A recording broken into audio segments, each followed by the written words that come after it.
We're online. I just got to get TikTok running, and we should be ready to rock and roll. I didn't get a TikTok violation on my last live stream, so I think that means I might actually hit the algorithm on this one. We'll have to wait and see. We will have to wait and find out. It's hard to say. I really, at this point, there used to be a trick. Like there are certain things you could do to not get a violation on TikTok, and those days are gone. There's like nothing you could do to not get a violation on TikTok nowadays. No matter what you're doing, unless like your whole channel is like, I don't know, doing dance moves or some nonsense like that. If you're doing that, you'd probably be all right. Or singing songs, or if you're doing serious stuff like politics and religion, you're kind of screwed. You kind of have to depend on the other platforms to keep everything going. But hey, welcome in, friends. Yesterday was a special session, and I wanted to do an update before I forget. So for those who weren't here yesterday, we ran a fundraiser for our friend Spence, who is, let's say, in a jam. And our initial goal was to raise $4,000. And we actually surpassed that pretty well, actually. In fact, let me show you guys the total before. Here we go. So we ended up with 5,552. So like huge round of applause. Congratulations to the community for coming up and making the fundraiser hit our goal. Spence, we told Spence last night. He didn't know we were running the fundraiser. We didn't tell him. But nevertheless, or at least I didn't tell him. Nevertheless, he was quite thankful. So appreciate everybody in the community. Big W. Am I using the something about Mary hair gel tonight? I'm not. But that is one movie reference I actually get. Very few movie references, pop culture references, like end up working with me. However, that's like late 90s, early 2000s. That's like right in my wheelhouse. Those are the ones that I actually can put into my noggin. Nevertheless, friends, if you're watching on TikTok, although everyone on TikTok right now at this point are probably just my followers, but if you're watching on TikTok and you disagree with the prompt on the screen, hey, hit the guest request button. Love to hear about whatever God you believe in and whether or not there's a good reason to believe in the God. If you're watching on, say, Twitch or YouTube, I think that's all we're doing tonight. I don't think we have Facebook going tonight. Hey, the link's on the screen. tiny.cc/DZ Live. We'll get you right into the queue. You don't have to sign up for anything. We don't need your email address. All we've got to do is get that link into your browser, and you'll be good to go. 8Wid says, Justin, DZ, can you explain Zechariah 12:10? Why this isn't about Jesus? I want undeniable reasons. Oh, easy enough. Okay. Well, it's important that you pair chapter 12 with chapter 14. And also, it's important that you pay attention to the chronological order of events. So both in Zechariah 12 and Zechariah 14, it starts out with, hey, the final battle, like what Christians would call Armageddon. It's coming, right? It's imminent. And God says, the word of the Lord concerning Israel. Thus says the Lord, who stretched out the heavens and founded the earth, formed human spirit within. See, I'm about to make Jerusalem a cup of reeling for all the surroundings people. It will be against Judah in the siege against Jerusalem. On that day, I will make Jerusalem a heavy stone, yada, yada, yada. The nations are going to come, and I'm going to grant victory to Judah. Then the clans of Judah shall say to themselves, the inhabitants of Jerusalem have strength through the Lord of hosts, their God. Okay, so there's going to be a war, but God's going to save them, Judah first, and then the others. And then, once the war's over, listen to what happens. Oh, I'm sorry. I meant to put that on the screen so y'all can follow along. That's why I was reading it so fast. So after the war, it says, and, because remember the last verse here, on that day I will seek to destroy all the nations that come against Jerusalem. So keep in mind, this is something that's happening after the final battle, right? After the war is over, here's what's going to happen. So it says, I will pour out a spirit of compassion and supplication on the house of David and the inhabitants of Jerusalem, so that when they look on the one whom they have pierced, they shall mourn for him as one mourns for an only child, and weep bitterly over him as one weeps over a firstborn. On that day, the mourning in Jerusalem will be as great as the mourning in Hadad Rimmon. In the plain of Megiddo, the land shall mourn, so on and so forth. Okay. So there's two problems here. One, the first problem is if you're reading this, you're saying, oh, well, when Jesus comes back, that's what this is talking about, right? Unfortunately, that's not going to work out for two reasons. One, because John 19, but also because of Zechariah 14, which we'll cover last. In John 19, it claims that this already got fulfilled. So when he's on the cross and they put the spear in his side, they say that the Romans fulfilled this prophecy, right? So it says, these things occurred so that the scripture might be fulfilled. None of his bones shall be broken. And again, another passage of scripture says they will look on the one whom they have pierced. Oh, so John is saying, yeah, when they pierced Jesus on the side, that was this prophecy coming true. So John kind of puts a monkey wrench into it, but you actually don't need to turn to John in order to get through this particular prophecy. What you need to do is read the parallel passage. Most people don't realize that chapter 14 is talking about the same event as chapter 12. But in chapter 14, there is additional detail that wasn't in chapter 12. So again, the war is coming, right? The plunder will be divided in your midst. I will gather all the nations to do battle against Jerusalem, and the city would be taken, yada, yada, yada. And then God's going to come in and fuck everybody up and give them victory. The Lord will become king over all the earth, yada, yada, yada, yada. But listen to what happens after this. So the interesting thing is, previously in chapter 12, remember, the nations that are left over that are bad are going to get wiped out. We see the same thing here. All who survive of the nations, meaning the ones who don't get wiped out, that have come against Jerusalem shall go up year after year to worship the King, the Lord of hosts, and keep the festival of booths. Oh, wait, what? You mean after the war, the nations, the Goyim, the non-Jews, are going to have to do the festivals? That's weird. And if the family of Egypt do not go up and present themselves, there will be no rain for them, and there will be the plague that the Lord inflicts on the nations that do not go up to keep the festival of booths. Oh, interesting. Well, what about the rest of the law? Well, on that day there shall be inscribed on the bells of the horses, holy to the Lord, and the cooking pots in the house of the Lord shall be as holy as the bowls in front of the altar. And every cooking pot in Jerusalem and Judah shall be holy to the Lord of hosts, so that all who sacrifice may come and use them to boil the flesh of the sacrifice. Oh, okay. Easy enough. So after this Armageddon type war, the nations are going to join in the worship with Israel under the laws of Moses. So that's pretty damning for the whole Jesus narrative. If you think Jesus got rid of the law and was like the final sacrifice and all that nonsense. Now, if it wasn't for Paul and the rest of the New Testament, you might be able to work it out.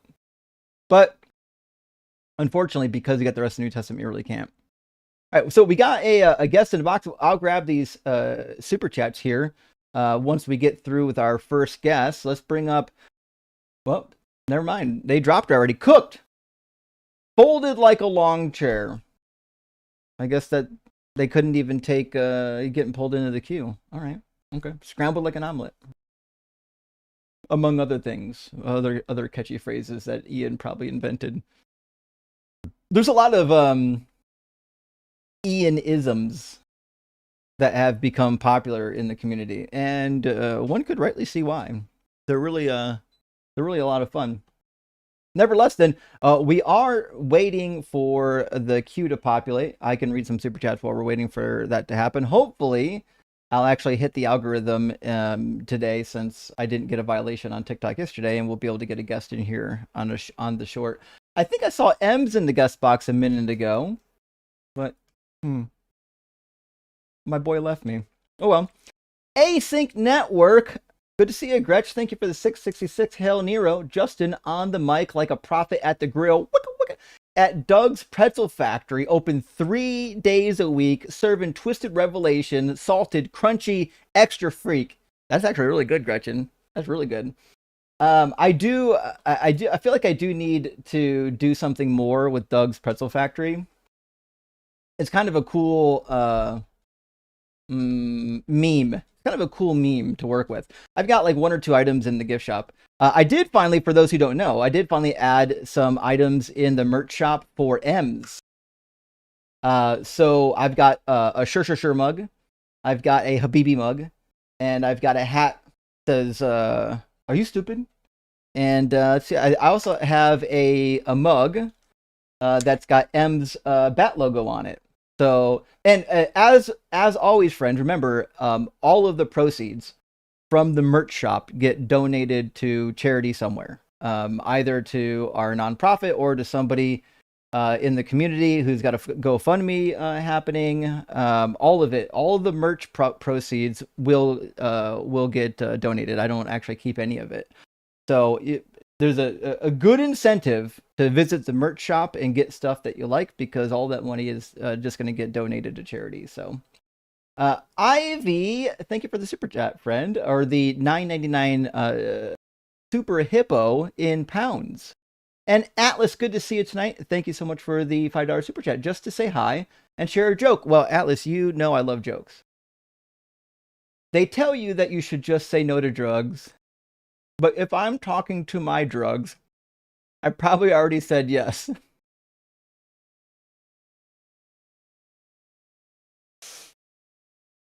I'm shocked I haven't heard that yet. That's a marvelous joke, by the way. That is a very, very good joke. In fact, here we go. We don't want to forget that. That's actually really important. Good one, good one, good one.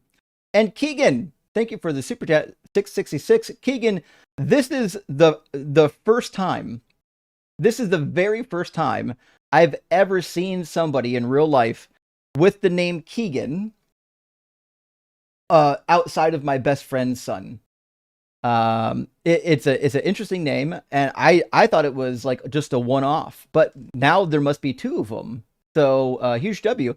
Love what you do. I appreciate hearing you talk about the New World Translation one day. Oh, I used to have one.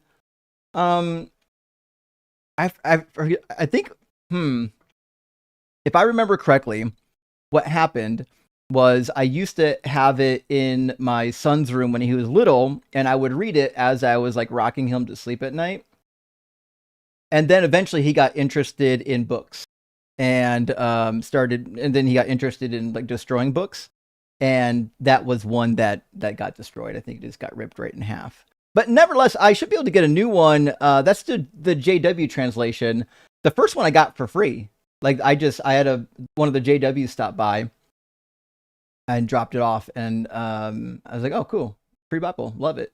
But yeah, I should go through it. I've been meaning to. I do have Joseph Smith's corrected Bible translation I was going to go through. I'm pretty excited for that. That's going to be a good one. Honey Dew Moons. Hey, love me some honeydew. Thank you for the super chat. Was reading about the Tower of Babel today. God destroyed it because he was mad at people that he made, and he knew the entire fate of were gathering together. Kind of messed up. Love you in your stream. Well, thank you, honeydew. It is interesting because in the story, right? In the story of the tower, God is reacting to something, right? It's really interesting. If God did not want them to build the tower, and he knew that they were going to do it, he could have just prevented them from doing it to begin with, but he didn't. They were building the tower, and he's like, oh no. There's nothing they won't be able to do. Golly gee. I was like, whoa, what, you didn't know about this? Is this new information for you? And so he's got to go down and destroy it. In fact, he says, let us go down. Come, let us... let me grab the next one. Lord came down. Yeah. Let us build ourselves a city and a tower and its top in the heavens. Let us make a name for ourselves. Otherwise, we would be scattered abroad upon the face of the whole earth. And the Lord came down to see the city and the tower which mortals had built. Wait, why does God need to come down to see this thing? Does he not see everything? Is he not omniscient and omnipresent? What a weird thing to say. Now, if you're an apologist, you'll be like, "Oh, it's anthropomorphism." What? Why? Why would they need to do that? Right? They could just say God looked down, or because God sees everything, he saw the tower and said, "Fuck you, not going to happen." Like, there's so many ways you could word that.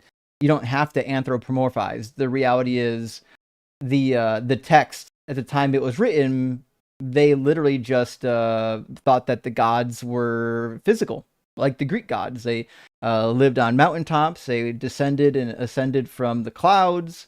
That's why people refer to them like sometimes as Sky Daddy. In fact, most of the ancient gods were related to the sky, the high gods. So, for example, in the Mesopotamian religions, typically in Sumerian, Babylonian, and Assyrian religions, Anu is like the high god. He's also the sky god, and his name basically just means sky. So, nevertheless, there's a rich tradition of gods being associated with the clouds, and the Bible keeps it going. Jangan Art, thank you for the super chat, my friend. Finally, so good to catch a live again. Been watching the replays, but nothing better than a live. Well, Jenkin, Jenjin. I think I got Jengen. Thank you for being here and supporting the stream. And we just got the stream kicked off, but we should be getting some opposition in here shortly, I presume. And yesterday was a little bit tough. I don't know why, but yesterday it was a little bit difficult to get some opposition, even though the stream numbers looked really good. We had good stream numbers on YouTube all the way around, but no one wanted to request up for some reason.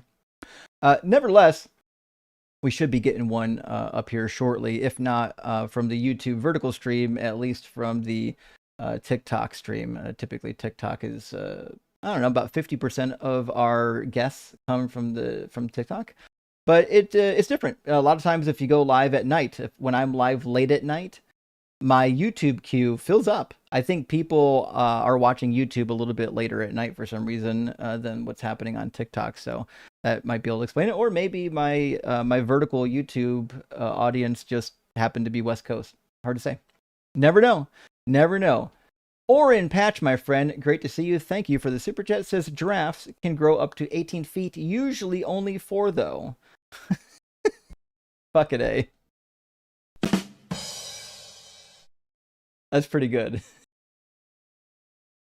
I did learn recently, and I know this number is definitely going to be a rough calculation, but roughly 90% of all sexual activity that happens in the giraffe community, in a herd maybe,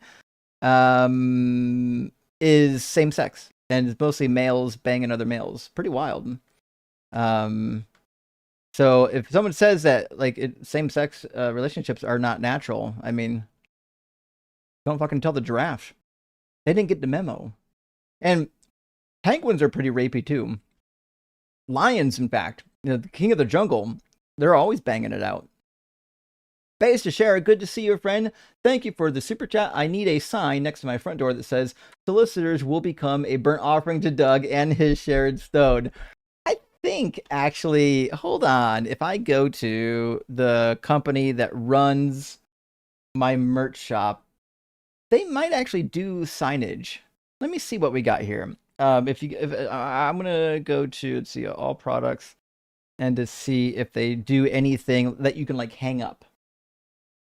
Oh fuck! I could do a custom neon light. Fuck, that'd be fun. Even if it's just for me to get a custom Deconstruction Zone neon light, that'd be really cool. Actually, it looks like it's expensive though. It looks like the starting point is $114. So after you customize it, it might be a little bit more expensive, unfortunately. But we are working on getting a calendar put together at least. And Grazi, thank you so much for the super chat. Friend says, "Hey Justin, how are you? I'm doing well. Thanks for asking. What are your thoughts on the book Old Testament Cuneiform Parallels by Robert William Rogers?" Well, that one I thought was a repeat of the one by Samuel Driver. Let me double check to see what's in that one, because I think it's most of what is in that you can get for free in Samuel Driver's edition, which is Cuneiform Parallels to the Old Testament. But let me grab this one. This is called Old Testament Cuneiform.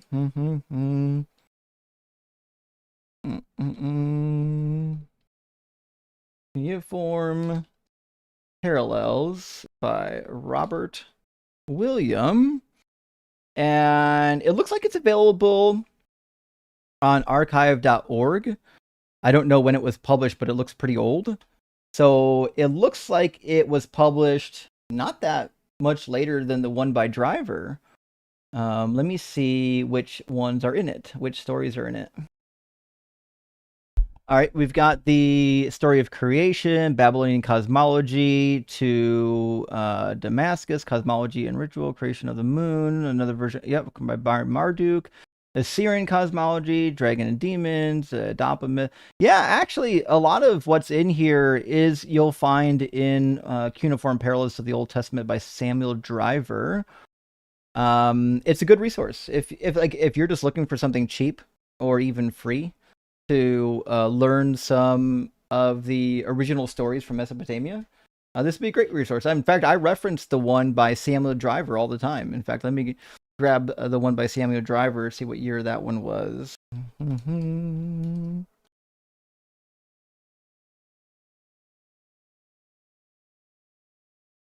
Okay. The one by... Wait, what? The one thing I don't like about the Internet Archive is if you do a search and you don't type it perfectly, like what the name of the book is, it doesn't come up. But it is, if you type it into Google, it comes up. Oh, 500 internal server error. Okay. Is archive.org down? Oh, there we go. It went this time. Yeah, it's just called Cuneiform Parallels to the Old Testament, and it looks... oh, that's not what I wanted. This one is translated by Robert William Rogers. This isn't the... Oh! I think that's why it's so damn similar. Okay. I think this was done by Samuel Driver, and it was translated by Roger Williams, which is why the index looks the same. That's what it looks like. All right. So that settles that. Wonder if you can get a reprint of this on Amazon. No, I don't see like a hardback reprint, but it is widely available. Go ahead and grab it. It's a good resource. Logan, thank you for the super chat. I know you're not taking questions, but I just had a quick question. Listen, as per usual, if you super chat me a question, which you did, you super chatted me just now, you could have asked a question. Like, that's the point behind super chatting the question rather than coming up is I can just answer the question quickly and move on. Or I can answer it like between calls when I'm not busy. You see what I'm saying? But when people come up to ask questions, it makes people think that we're doing a Q&A and then people check out.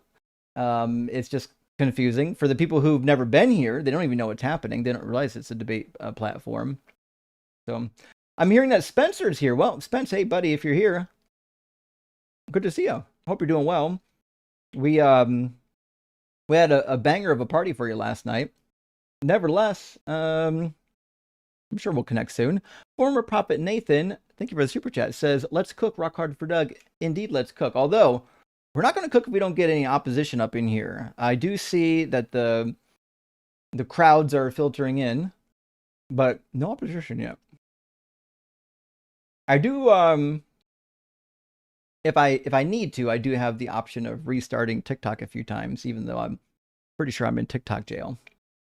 But we should get some guests loading up on YouTube shortly. Usually it takes a couple minutes. It's always kind of the same question, like, or the same problem. Nobody ever wants to be like the first guest to call into a stream, or a lot of people call in because they're responding to what a prior guest had said, and so it takes a couple minutes to get the first guest loaded up, or first guest even in the guest box. But usually once we get some stuff going, it's not too hard to maintain it. But yeah, we should have some. Actually, speak of the devil, I think we got somebody in the guest box right now. It appears to be either a troll or a Mormon. We'll find out. Welcome in, Joseph Smith. Are you at least 18? Yes, I am. This motherfucker.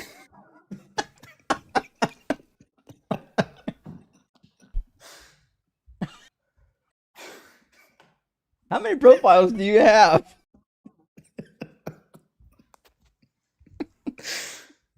I did not expect that at all. I and he's fucking gone. This guy out here just fucking messing with us now. I've seen Mormon debaters with that exact image before, but not that exact one. Nevertheless, hey friends, welcome in. If you want to get into the live stream and do some debates slash conversations, you can use the link on the screen. It's tiny.cc/DZ live. I promise I'm nice to everyone who is nice to me. If you come up here and crash out, things might change. I mean, it'll be fun for me. I don't know if it'd be fun for you. But nevertheless, we do like a good, productive, rational, calm discussion, as well as some heated ones. So if you're 18 or older and you believe in God, hop on up. Speaking of Spencer, I think Spencer's in the guest box. What's up, buddy? I don't even know where to begin. You don't have to begin anywhere. I can't. We love you. I can't thank you enough. I'm just. I've been crying myself to sleep from the stress the last few months, and just the death of my dad was really hard, and then now I'm crying tears of relief, and I just want to say thank you to you, to John Cohen for doing that, and all the people who supported. And it shouldn't surprise me, but the support I've gotten in the deconstruction community in the few years I've been in it infinitely outdoes the support I ever got 40 years as a Christian. I loved being a Christian most of those years. I went to church 2-3 times a week. I was so devoted, and it always felt like ulterior motives. It always felt like any nicety that was extended to me had a price tag attached to it. There was always something that was expected of me. It was never just, here, we want to help you out because you're struggling. I never felt that in 40 years as a Christian, ever. And the love I get from this community and the humanity that comes out of this community is just amazing. I think that's what's so threatening to Christians a lot, is that they know their morality isn't better than ours. They know that they, you know what I mean? Like, I don't want to ever hear a believer say again that their morality is higher than ours when. But it's objective. I mean, it's not, but. Oh yeah, exactly. I mean, they walk past the homeless, they walk past the destitute, they get joy out of, say, Michelle Obama's a man. Mm-hmm. They get joy out of all this nonsense in the world, and it's just junk. Mm-hmm. It's junk food for their souls. And yeah.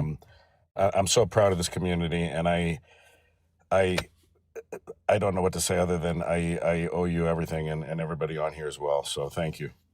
Well, buddy, we got your back. That's what communities are for. So, and we appreciate what you're doing in the community. I know some people on YouTube might not recognize you, but you've been in the TikTok debate community for quite some time. So we're happy to help, man. Well, I appreciate you. You and Crystal were the two first people I encountered on this app when I didn't even know what really deconstruction was. I just knew I was an ex-Christian. I didn't know there were thousands and millions of people along there with me on the journey. So keep doing what you're doing, my friend. I'm glad I snuck in early here, because I know if I don't get in now, I won't get in at all. But I'll let you go and let you get some people up here. Well, good to hear from you, buddy. And let me know how things are going, okay? You bet. Thank you, my friend. Thanks, everybody. Cheers, Spence. Man, It's hard losing a family member, especially a parent. That's a tough one. All right, I think we've got some opposition perhaps in the box in Luna. We'll find out. And Luna did connect. So how you doing, Luna? Are you at least 18? Yes. Awesome. And do you believe in God? Yes. Cool. Any particular one? Oh yeah, the Christian God. Okay, cool. What do you think is a good, say, reason, argument, or piece of evidence that would lead one to believe in the Christian God? Um, so evidence. The only thing I can think of, obviously, it's my personal um relationship with him and what I've seen in my personal life, but I know that's not like a grand proof for everyone. Hmm. So my best rebuttal, I guess, it's not even a rebuttal, but I guess the best thing I can say is the Bible. And you know, we have a planet that we can live in and function in. So I think that pretty much helps me understand that maybe that's why, I feel very connected to him. Mm-hmm. So I think you're right in that your personal experience probably isn't going to be meaningful to us because we weren't there to experience, and we have no way of validating what your experience was. But if you think that the Bible and the planet are evidences, now we have something to talk about. I'm more than happy to address either topic. Did you have one that was more of your favorite? Yeah, I mean, I'm not really. So when it comes to the Bible, so we can talk about the Bible, but I don't, I can't recall things from my head or anything like that. I'm not one. Yeah, I'm ashamed of that, but I really don't have. The best thing is I just don't really can recall anything from the Bible, like word for word. Well, I'll tell you what, you don't have to because I will. So, if you just kind of vaguely mention the passage you're thinking of, I'll know what it is and I'll be able to pull it up.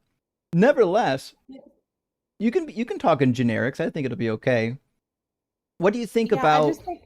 Mhm. Mhm. Oh, I was going to say, I just find it to be, a good guide to for us to live by, so then we can live amongst each other, and then, respect for one each other, and it's just I think it's a good moral book, so then we can just navigate life. It's like a guide. That's how I see Mhm. the Bible as. Sure. Do you mind telling me if there, say, a couple things from the Bible that you think might be good for human guidance? I'm pretty familiar with the Bible, and I like a couple things in there, but there's a couple things I don't like, which I'm sure we'll touch on. But what are the things that you think are good moral teachings? Yeah, I think, like, honor your mother and father, be good to your neighbors, things like that, I think is very good for community mindset and have respect for the people around you. Sure. So, I mean, respect for your elders is baked into the Mosaic Code pretty heavily. In fact, in Exodus 21, it says, "Whoever curses father or mother shall be put to death." That seems pretty serious. I agree we probably shouldn't Yeah. be cursing our parents, but why Yeah. why does God want children to die over it? I mean, I don't think that's what it's meant to say. Um, I mean, it's just like, I don't know if it means that literally, to put them to death. I think that's kind of harsh. What does it mean? But I think it means that, if you don't honor your elders, then you're just as bad as someone who shouldn't even be socializing with the community. So, are you familiar with Leviticus? Yeah. Sure. Have you read, say, some of the punishments for like when you do break one of the laws and you end up getting capital punishment? Do you know how they used to carry it out? Are you talking about the Old Testament? Mm-hmm. Mm-hmm. Um, but I'm sure it was like pretty harsh back then. No, I don't. I'm not. I know of Leviticus, but I'm not 100%, familiar with it. But the punishments were, I'm sure, were very severe in the past. Yeah. So typically, when there's a law that says if you break it, they will be put to death, it's typically by stoning, although there are some exceptions. Says any of the Israelites or of the aliens who reside in Israel who give any of their offspring to Molech shall be put to death. The people of the land shall stone them to death. So when it says put them to death, it's usually referring to stoning them. But is that God saying that, or is it just people writing it? You know what I mean? Yeah, yeah. In fact, it is God saying it. Verse 1 in chapter 20 says, The Lord spoke to Moses, saying, Say further to the Israelites. And then we get the quote from God to Moses. Yeah, but it's almost like, why would I? Hold on a second. Mm-hmm. Reside in Israel who give any of their offspring to Molech shall be put to death. I'm not sure why the punishment is to put them to death like that, but we don't live under these laws anymore. Mm-hmm. But the Well, which laws do we live under? Lord spoke to Moses. So I want, because we don't do that anymore. Mm-hmm. Say further to the Israelites. I mean, yeah, we don't we yeah, I think we just follow, Jesus Christ's teachings Mm-hmm. now. Sure, but Um are I mean, I actually don't. I think most Christians follow Paul's teachings rather than Jesus. I'll show you what I mean. In Matthew Really? 5:17 through 19, Jesus says to follow the law of Moses, which seems to be a contradiction to what Paul is saying. Matthew 5, Jesus says, Do not think that I have come to abolish the law or the prophets. I have come not to abolish, but to fulfill. For truly I tell you, until heaven and earth pass away, not one letter, not one stroke of a letter will pass away from the law until all is accomplished. Therefore, whoever breaks one of the least of these commandments and teaches others to do the same will be called least in the kingdom of heaven. But whoever does them and teaches them will be called great in the kingdom of heaven. So Jesus doesn't say you have to follow these laws to go to heaven, but he does say if you don't follow them, you'll be least in the kingdom, which could basically only mean that it would be good to follow these laws.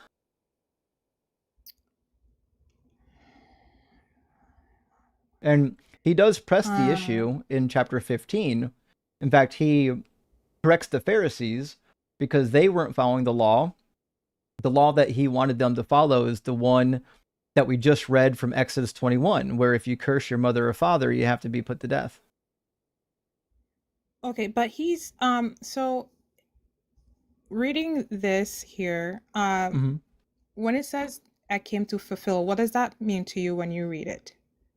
So fulfill typically means that you are doing it, right? So it's interesting when he says fulfill, he's not just referring to the law. He's referring to the law and the prophets, right?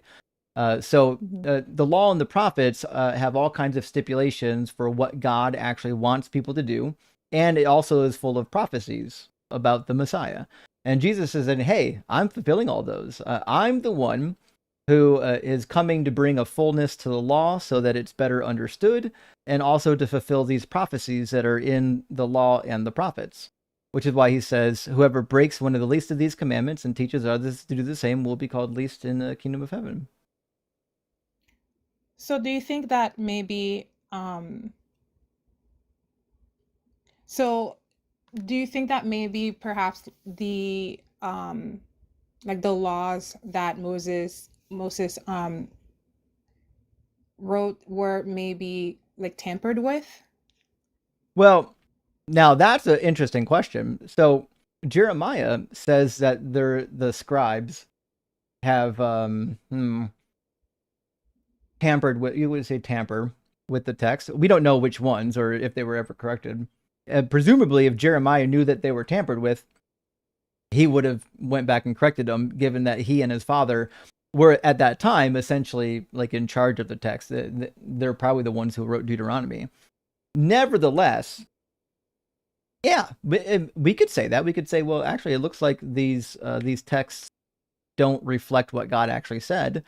And that would be interesting. But if the text says that God spoke something and then God didn't speak something, well, to me, that seems like an admission that it's not really, the Bible doesn't have a guide for your life to live because it doesn't come from God. Yeah, I mean, I see what you mean. I see what you mean, but I feel like when it comes to, okay, so the Bible is, are you saying like the Bible's all bad? No, I'm not saying it's all bad. What I'm saying is if we can't validate that any of it actually came from God, then it kind of seems, I don't know, a little bit useless to say that it's a moral guide for humans. It seems like at that point it's just kind of like a preference. Like I like this as a moral guide, but you could like something else. It doesn't really have any authority if it doesn't come from God.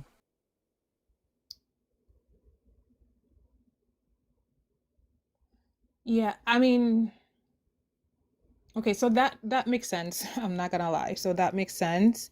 Um, I mean, I do notice some discrepancies where, you know, some conflicting when Mm-hmm. reading the scripture, sometimes it does seem a little contradictory, but I Mm-hmm. think overall, I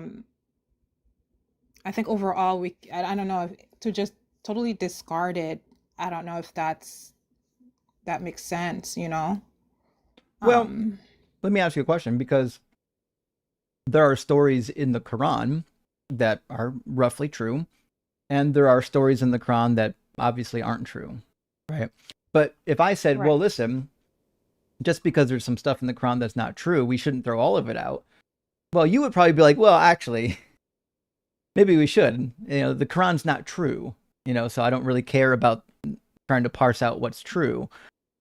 I would be in the same position with the Bible. I'd say, listen, there probably is. In fact, I know there are some stories in the Bible that match up with history.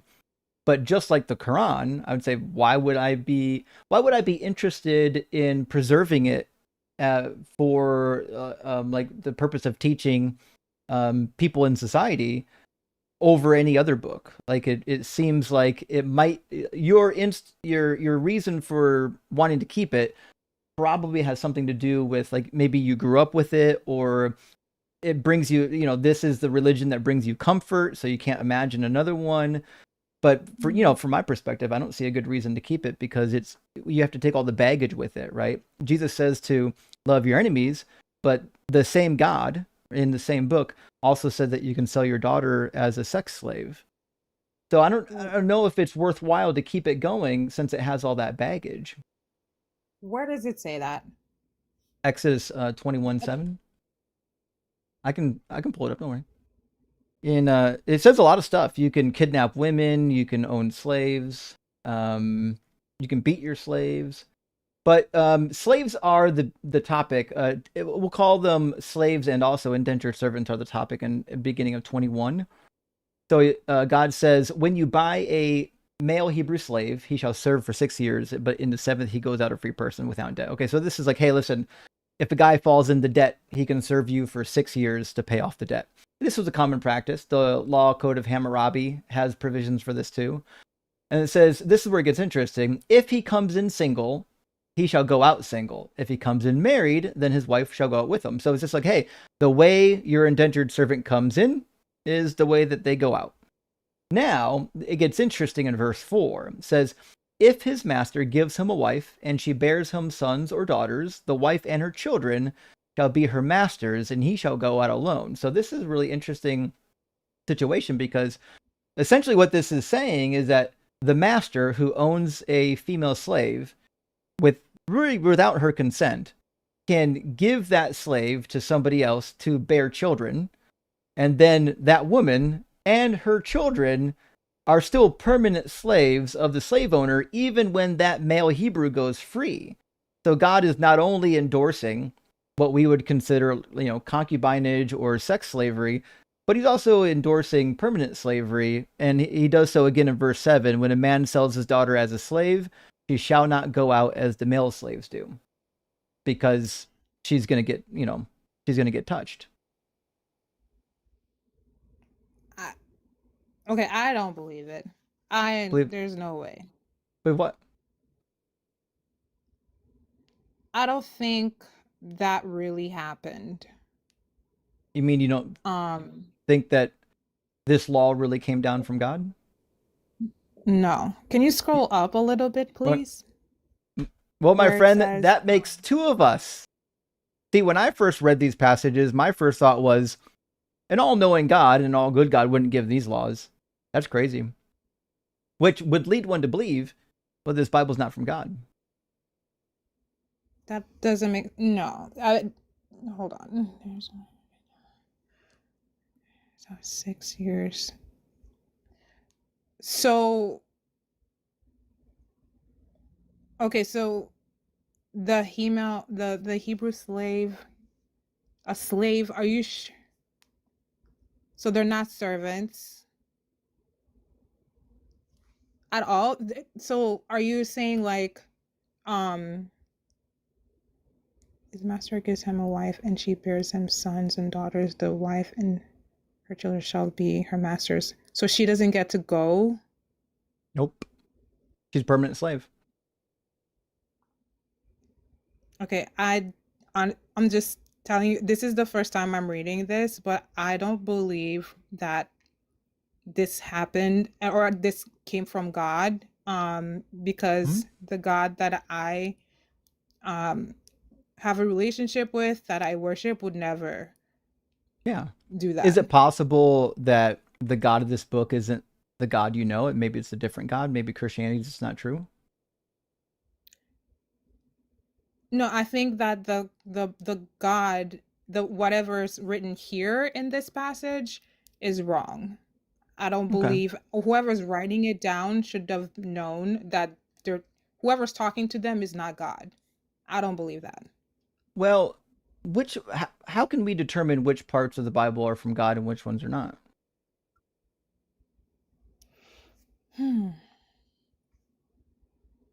Okay, so that's a good question. How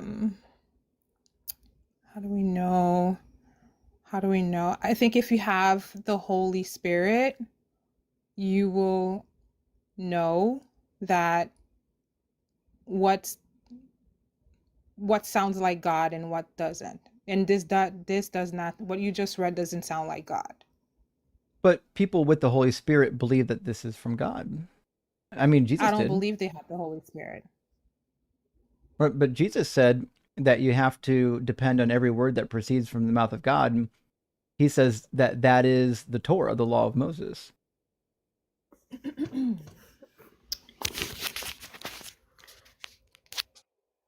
Yeah, I still don't. Yeah, I just don't believe that these people were really, filled with the Holy Spirit, because there's no way my God would do that. I mean, if I have to read this passage again, to be honest, but I don't believe that's the case. That sounds horrible. I mean, well, Jesus had the Holy Spirit, right?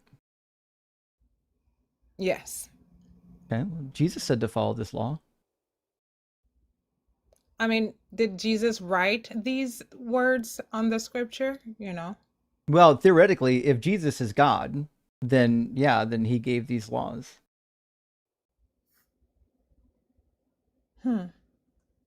Right?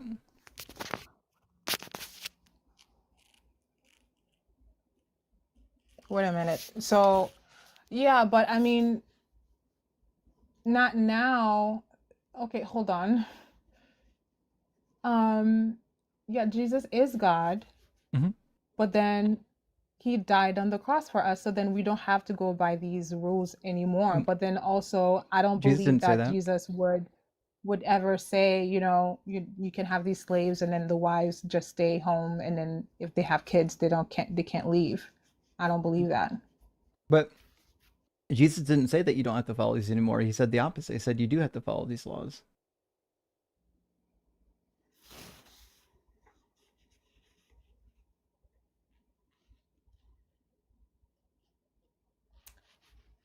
I don't think I don't think these laws are real when it comes to whoever wrote them. I don't think they were getting the right rules from God or whatever. Like, it doesn't sound like God. I don't know if you understand what I'm saying, but it's I do. just So was Jesus wrong? no. Oh, but Jesus said to follow these laws, right? So, Yeah, but Jesus did not write that though. There's but no he said chapter in the book that says like it's called Jesus, you know? that's true. But Jesus said to follow the laws, right? So whether or not he wrote them or spoke them, I'm not sure if that matters. He just said, "Hey, these laws that God gave to Moses, you gotta follow these laws." Okay, so honestly, I feel like you have me cornered. I, Not in a bad way, but it's just like I'm not trying to corner you. I just want you to think through some things that maybe you haven't thought through yet. yeah, I mean, he does say to follow the laws, but I don't believe that the laws were what he's saying to follow. Um Well, because Jesus said to, mhm. love it. I don't get it. It doesn't make sense. It's not aligned, if that makes sense. So I think what you're trying to say is Jesus says to love your neighbor as yourself. Now, that's Yes. an interesting point. He says that in Matthew 22. And when he's asked what is the greatest commandment, he gives them two of them. He says, love God with all your mind, heart, and soul. That's a quote from Deuteronomy 6:5. And then he says to love your neighbor as yourself, which is from Leviticus 19:18. So those are Moses' commands. Those aren't new commands, actually. Moses' commands already included those two greatest commands. So Jesus, again, is still, he's pro law of Moses.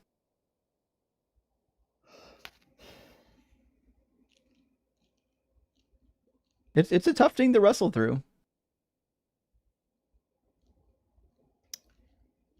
Yeah, mm-mm.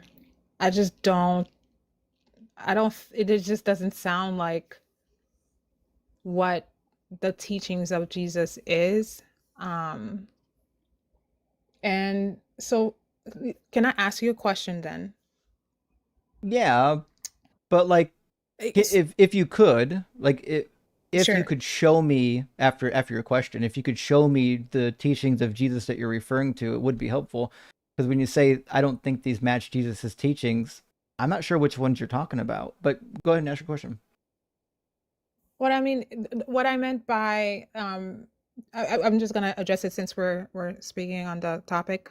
Um, to answer your question, what I mean by the his teachings is just that we are here on this earth to um worship him and live with each other, and I don't know, be in almost like a family where we get to um respect one another. He died for us because we're sinners. And I just I don't understand, or it doesn't sound like him that he would allow anyone to be like a slave, you know what I mean? Or Why not? and then Jesus not them out. Jesus never said anything about slavery, intimating that slavery was wrong. I mean, Paul didn't either. Paul says in Ephesians to treat your slave fairly, and he says elsewhere for slaves to obey their masters, even if they're cruel masters. Doesn't seem like who's ever in the Bible. I don't think any of them feel like slavery is that much of a problem. Let me show So, you something. Oh, go ahead. sure, go ahead. No, it's fine. Let me show you something from Matthew 15 that might kind of illustrate. So when we were talking about Exodus 21:17, where it says, "If you curse your mother and father, you must surely be put to death." And you're saying, well, that doesn't seem like something Jesus would endorse, but he actually did in Matthew 15 and in Mark 7. When the Pharisees come to him because his disciples aren't washing their hands, which is not actually in Mhm. the law of Moses, that's a different tradition that was made up by the 70 elders. Right. Here's what happened. The Pharisees and the scribes came to Jesus from Jerusalem and said, "Why do your disciples break the tradition of the elders? For they do not wash their hands before they eat." And he answered them, "And why do you break the commandment of God for the sake of your tradition?" So it's really interesting. They're like, "Hey, why don't you follow the tradition of the elders?" And Jesus turns it back on them and says, "Hey, why don't you follow God's traditions?" And it says, "For God said to honor your father and mother, and whoever speaks evil of father or mother must surely die. But you say, whoever tells father or mother whatever support you might have had from me is given to God, then that person need not honor the father. So, for the sake of your tradition, you nullify the word of God, you hypocrites." So Jesus says this command to kill the child that curses or disrespects their mother and father, Jesus says you're wrong for not doing it.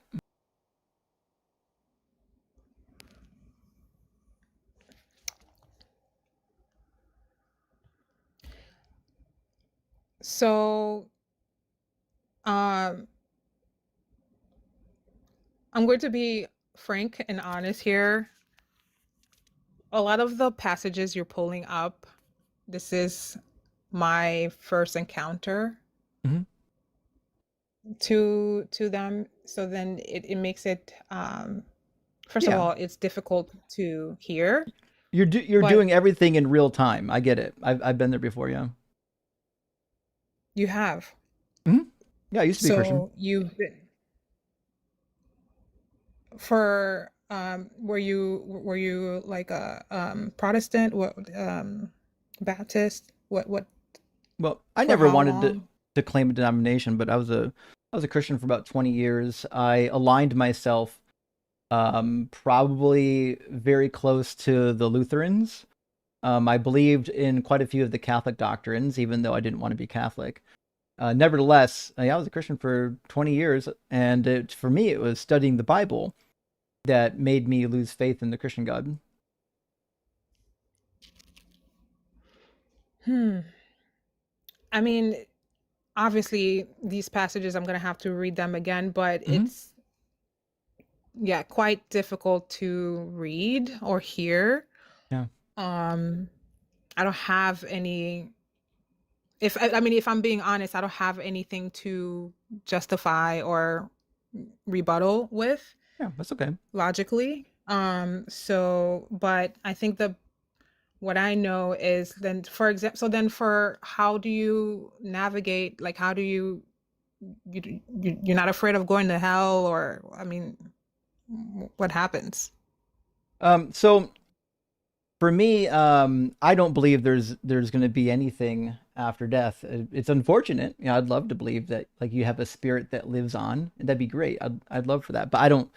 I can't. I have no reason to believe that. Nevertheless, I haven't been afraid of hell even when I was a Christian. So in the Bible, the concept of hell in the New Testament is kind of a weird one. It doesn't really match a traditional Judaism, which is why I said I actually, when I was a Christian, believed in the Catholic version of hell rather than the Protestant version of hell. 'Cause the Catholic afterlife is actually very nuanced.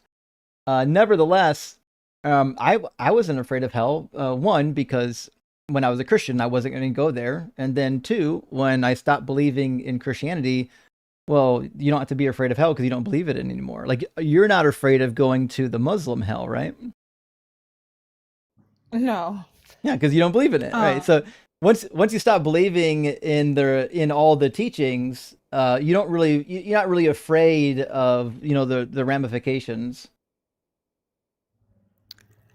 Okay, so you don't think that I'm so sorry, my grass guy is here. I don't know if it's too loud in the No, it's okay. background for you. Mm. Okay. Um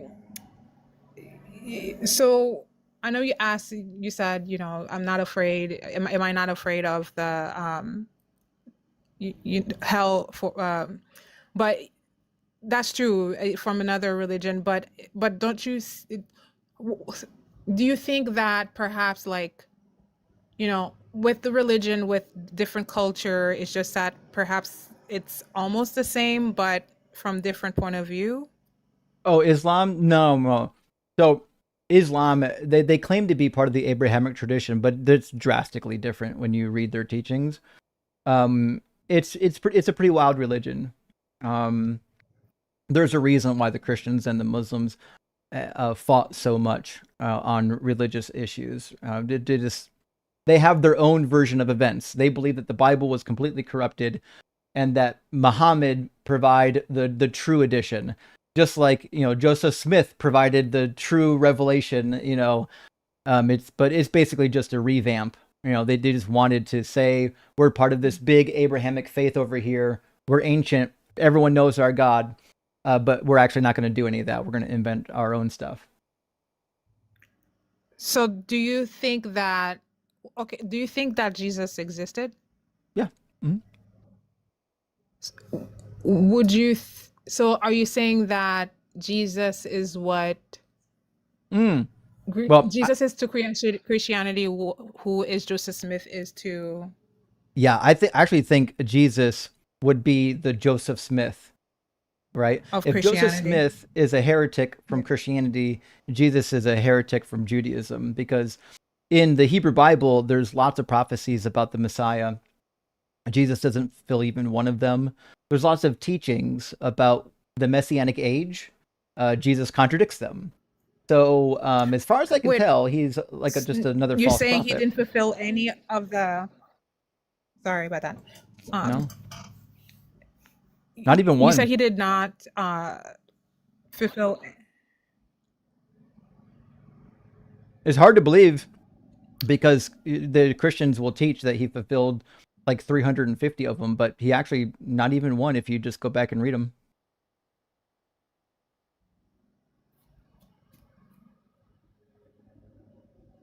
This is Pretty wild. Yeah, this is crazy.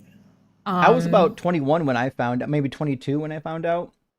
Before I went off to Bible college, one of my friends who already graduated brought the topic up to me, and I spent my summer rereading the Old Testament, focusing on all those prophecies, and it turned out that she was right. He didn't actually fulfill anything. Someone keeps so what do you think about Daniel 7:25? I mean, Daniel 7's a really fun passage. It talks about the archangel Michael basically inheriting the nations. A lot of Christians, they don't really know what's happening in Daniel because they're reading it through like a New Testament lens. But in reality, Jesus has nothing to do with Daniel chapter 7 or Daniel chapter 9 or anything. It's about the Antiochian crisis and what's supposed to happen after Antiochus Epiphanes gets killed. So you're saying they have nothing to do with each other at all? Yeah, actually, the prophecies, I mean, the ones in Daniel that actually came true were for the period of the Greeks when Antiochus Epiphanes was leading the charge against the southern kingdom in Egypt, the Ptolemies, and then he was Seleucid. So when the Seleucid king tried to take over the whole region, that's the start of the Antiochian crisis, basically. And most of the prophecies here are obviously in Daniel about Antiochus Epiphanes. In fact, you can read First and Second Maccabees, and you'll find all of the prophecies here in already about that time period. The problem, though, is most of these, almost every one of these prophecies was written almost 100 years after the fact, which we know that by the language it's written in. But also, you can tell because there's like really good correct predictions. Like they're really on the money. Like so and so is sleeping with so and so over here, having an affair with this king over here. But then when it gets right down to the period, say like a year or two before Antiochus dies, all of the predictions Mhm. that come after that, they're all wrong. Every one of them. So that would tell us that it was written during the final days of Antiochus Epiphanes, which would make sense because the prophecies are all clearly about Antiochus. Yeah, I'm gonna actually I'm gonna have to sit down and start rereading Yeah. everything just to make sure I take my notes, and Mhm. this time with maybe perhaps with a different set of eyes. Yeah, Yeah, for sure. I just wish yeah, I just know what I believe, and obviously, everybody can believe what they want, Mhm. and it's totally fine. But yeah, I just need to, I think, Got to do your due diligence. reread. You just Yeah. got you want to go back and reread it, and that's what I was doing. When I was a young Christian, I was going through the text and reading it and reading it and reading it because if I was gonna be part of the religion and be a spokesperson for the religion, I wanted to make sure I knew what was in the book. But unfortunately, the more I knew about the book, the less I was finding it to be trustworthy Yeah. and convincing. Yeah, that makes sense. I mean, from what you've read to me at face value, they do not look great at all. So I want to, at least, you know, read it from all points of view with all the context that I need. Hmm. And but this time with a good set of eyes, and just to make sure I'm comfortable with what I'm reading, because what you just read to me, I was very uncomfortable, to be honest. I get it. Yeah. One of the first passages that really made me uncomfortable was reading like about the levirate marriage in Deuteronomy 25, where God is like basically telling women that they don't have autonomy over their bodies or who they marry. I'm like, what? That's crazy. I got four sisters. I would be upset I if they could didn't never, actually yeah, have. that, I mean, Yeah, it's with a tough. daughter, there's no way I can have my daughter thinking like Yeah. this. So I need to go over, yeah, this is, honestly, this is tough, but of course, I'm just going to go through it myself, and maybe I can come back and Hmm. see, and ask you more, or maybe I'll have a Yeah. better rebuttals for you. Yeah. But at this And point, I like, don't have, yeah. sure thing. A lot of these problems, if you go out on the internet, you'll find, say, like apologetic websites that will try to provide reasonable answers to these problems.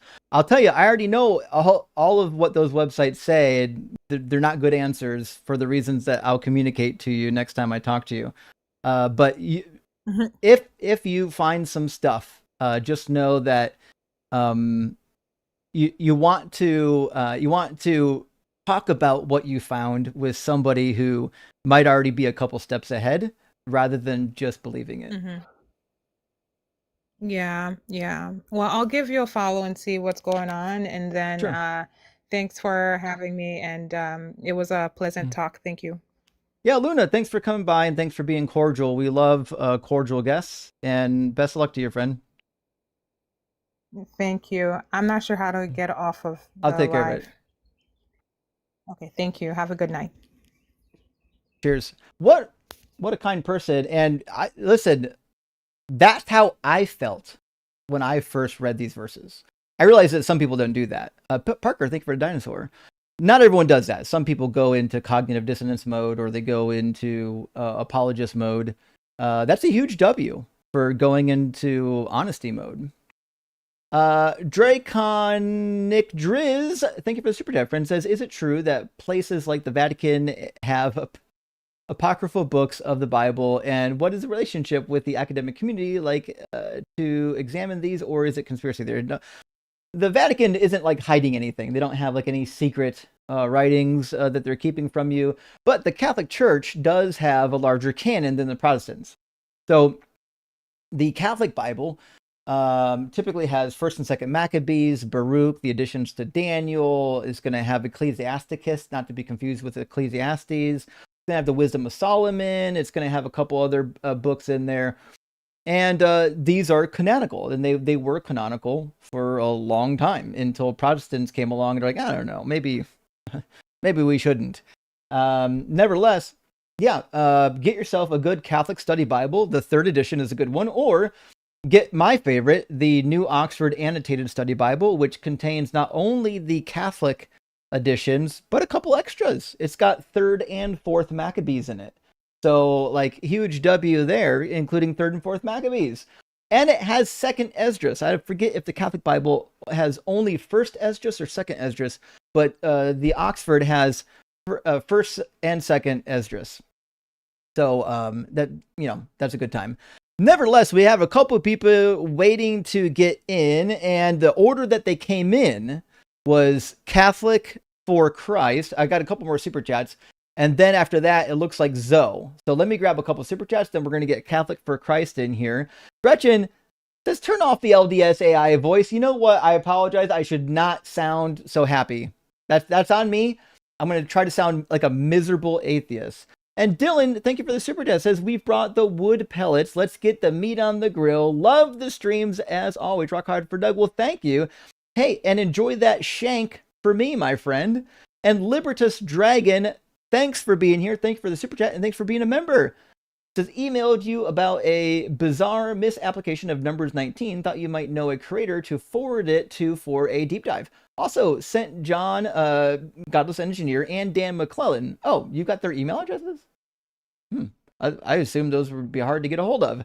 It's the current Red Heifer Project. It is well-funded and creepy as fuck. Oh, yeah, well, yeah, the Red Heifer Project is stupid, by the way. It's just based on a sacrifice that you find in the Book of Numbers. It's meaningless. It has nothing to do with the end times or the coming of Jesus. It's just more Protestants that are too dumb to learn how words work, and they got tripped up reading the Book of Numbers, and here we are. But yeah, I have a fucking brother. I have a brother who went to Israel to try to fulfill this red heifer nonsense. It's crazy. Hunter Girl, good to see you, my friend. Thank you for the super chat. Because words don't mean words. Emoji, please. You know what? I'll do it right now. I'm gonna make the emoji because I forgot. I'm gonna make the emoji during this next conversation, Hunter Girl, just for you. I got you. We're going to do a words don't mean words emoji. I thought I actually had one at one point. I just need to re-upload it. So I'll get that going, and I'm sorry for the delay on that. Also, Texas Panhandler, good to see you. Your kindness towards guests who struggle is an example for others to follow. Well, thank you, Texas. You know, people get mad at me sometimes. I'm nice to the guests, but the reality is, if you want to convince them of your position, there are some guests that if you're nice to them, you can have a productive conversation. I think we had a productive conversation with Luna. And there are some guests that just need cussed at. That happens. You know, some guests just need like, they just need to get rocked by Doug. Absurdist, thank you for the super chat. Remember the Seinfeld episode where he dumps his girlfriend for eating one pea at a time? Yes. I love the episodes of Seinfeld and all of the dumb things that like he broke up with his girlfriends for, like man hands, or what was the one where like if he looked at her the wrong way, she was ugly. If he looked at her the right way, she was pretty again. Those are funny. And Dr. Pizza says, it's crazy how much of the Bible you cover when the guest knows how to have a conversation and is doing their best to be honest. True. When they're not in apologist mode, we can cover some ground. Like we can get through it. And Mr. Hario, a joke made out of love for this DZ space. I can't wait. What microphone does Ems use for the DZ debates? Sure. Rock hard for Doug for life. Amazing joke. Sure. Obviously, he's using a sure. Last super chat before we get our next guest in here from Jeremy says, much like you, the reason I learned the Bible and eventually came to reject it was out of pure commitment to my task. Yeah, 1 Peter 3:15 was going to preach. Exactly. A lot of us did. A lot of us wanted to do good, and we studied the book, and here we are. All right, let's get Catholic for Christ in here, and we'll get our next one going. How you doing, Catholic? All right, hold on a second. I can't hear you. Let me make sure you have hardware correctly plugged in. All right. Oh, I can hear something now. Now? Yep. Yeah, you're good. Yeah, it's kind of quiet. Give me 1 second. I'll turn it up. How about Uh, now? but otherwise, I think it's okay. Yeah, I can hear you. Okay. Audience, you Yeah, guys sorry can for hear. all that. Y'all can hear Catholic, right? Say something for a Catholic. Yeah, you can hear me? Yeah, they should be able to hear you. I'm looking at the audio meter. It looks like it's going to be okay. Well, Catholic, Okay. what should we call you? Do you want to be called Catholic, or do you want to go Oh, you by can name? call me Charles. That's my name, yeah. Charles, gotcha. Okay, so are you at least 18? And is it safe to presume you're a Catholic? Yes, yeah, both those. Awesome. What do you think is the best argument or piece of evidence or reason to believe in the Catholic slash Christian God? Yeah, I can't stick around that long, so I might have to cut off at any moment just to let you know. Okay. I think there's two arguments. I think the simplest argument is probably the Kalam cosmological argument. And then I think specifically for the Christian God would be the martyrdom of the early Christians. Okay. I'm pretty familiar with the Clom. You want to hit that first? Yeah, and I'm just gonna give like a 30-second. So obviously this isn't gonna be in depth. So basically everything has a cause. We go all the way back. There's an uncaused to the very end. There has to be an uncaused causer. And so the reason I find that convincing is because the Christian belief is that God is outside of time, space, matter. And I think that necessitates, because we experience time, it to not be in infinity.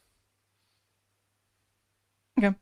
So I put the Clom on the screen so everyone can see it for those who might not be familiar with it. Premise one is usually everything that begins to exist has a cause. The universe began, and then the universe has a cause. And I put causer in parentheses because by cause you mean a sentient body or a sentient entity. So I think we've got a couple problems. Number one is probably fine. Everything that begins to exist has a cause. I agree. I think things that are in change or things that change had something that caused the change. Easy enough. Premise number two is where we're going to get hung up on, which is that the universe began to exist. I have no reason to believe that to be the case. What would be the support for that? Well, I personally think the scientific body is unified currently on the Big Bang Theory. Right, but the Big Bang doesn't say that there was nothing prior to it. Correct, but it is a singularity where time, space, and matter were all at a point. So I think that lends well to the Catholic understanding. No, I don't think so. There's no, to be clear, in mathematics, like there is no such thing as a singularity. A singularity is like just when the math breaks down. So, for example, my background was in electrical engineering. I took calculus, yeah. Okay, you're fine, right? So when they say that there's a singularity, what they're saying is they can trace everything back to the point of singularity. Not that there actually was a singularity. But nevertheless, even if there was a singularity, it doesn't really say much about whether or not all that stuff came into existence at the singularity. In fact, the majority of physicists and cosmologists today agree that the Big Bang doesn't say anything about whether or not it was like an absolute beginning of time. Sure. I suppose that what you're claiming, right, is because of the location of space and time, you are not saying there could be a correlation with a creation event. Well, what I'm saying is that on the science front, I don't see any science that would point towards the universe coming into existence as opposed to always existing. That seems to be where the science points. Now, on the idea that there needs to be some entity outside of space and time, to me, that just seems illogical. I don't know how something can exist outside of space that's a spatial reference, or how something can exist for no amount of time. these ideas are synonymous with things that just don't exist. Right. So I would just call that an anthropomorphization. So we're three-dimensional beings, obviously. So we, dude, you're killing me with a skewered fruit. Um, I lost my train of thought. Now, what was I saying? Anthropomorphism. Yeah. So what I'm saying is, right, like a two-dimensional being can't understand three dimensions, we too cannot understand outside of our framework. So when we say these words, we're trying to describe something else that we don't have or cannot have a full understanding of.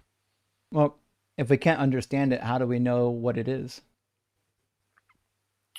Well, we don't understand quantum mechanics, but there are people who study quantum mechanics. I think we understand a lot of quantum mechanics. Maybe there's still questions like, does the gravitron exist, or graviton? Does the graviton exist? It's hypothetical. We don't know yet, but we have got pretty good evidence for the other fundamental particles and for the fields and the states that the Yeah. fields can get themselves into. So I would compare that with the Catholic God. Is I think we do have evidence, and these other things that we can't fully understand, maybe not yet, or maybe ever.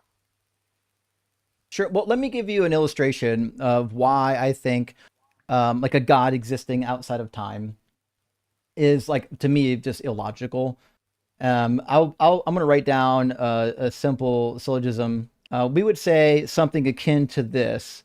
Time is a sequence of events, or at a minimum, we would say time is the thing that allows a sequence of events, one or the other, right? Right. Yeah, I know where you're Sure. going with this, but go ahead. Sure. And then I would say creation, any creation, is a sequence of events, right? So then premise number 3 then would be, which we can actually just make this conclusion number 1, but it's technically, for what we're doing, it's going to be premise 3. So what we would say then is that all creation events require time already. So time itself could not have been created, because time needs to exist for the creation event itself. Repeat what you're saying. Yeah. So if every single creation event is a sequence of events, right? You have at minimum 2 different states: a state where there is not and a state where there is. So that's a sequence of events. Well, sequencing of events require time.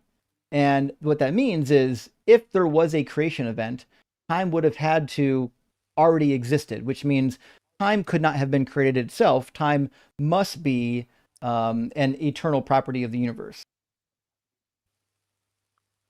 Or it could be emergent. So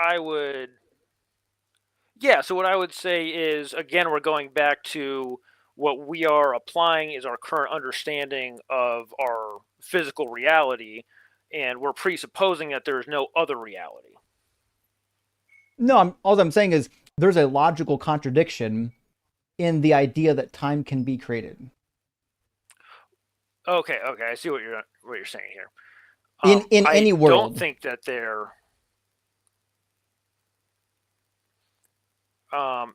This is a metaphor, but I think it's going to fail if we pull it to its extreme. So if I turn on a faucet, I create a flow of water. Mm-hmm. Right. Obviously, the metaphor fails because we already had the flow of water from pressure in the pipes and stuff, right? But if I turn on the faucet, I create a new stream of water, correct? Yeah, I mean, if you turn on faucet, you got a stream, yeah.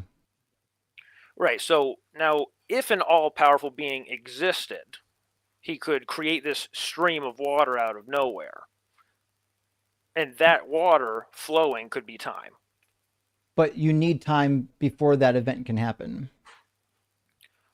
I think we're kind of talking past each other here, because I'm saying that an all-powerful being doesn't need time to necessitate what's the word I'm looking for, to make change happen. So you must have time for any like powers of change. If you have causation, causation happens in sequences. You have a cause and then the effect. This requires time. Right. So what I'm saying is a all-powerful being would not need time to affect change, and that we are putting our current limitations, like the two-dimensional stick figure being, to a third-dimensional being. Do you Well, see what I'm saying?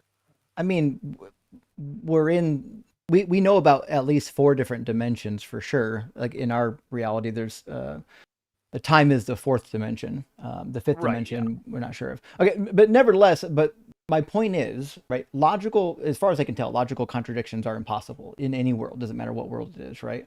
So if there's a logical contradiction in the idea that time can't be created, or it demands that time can't be created because of the contradiction, well, it just means in any world, even God's world, time can't be created.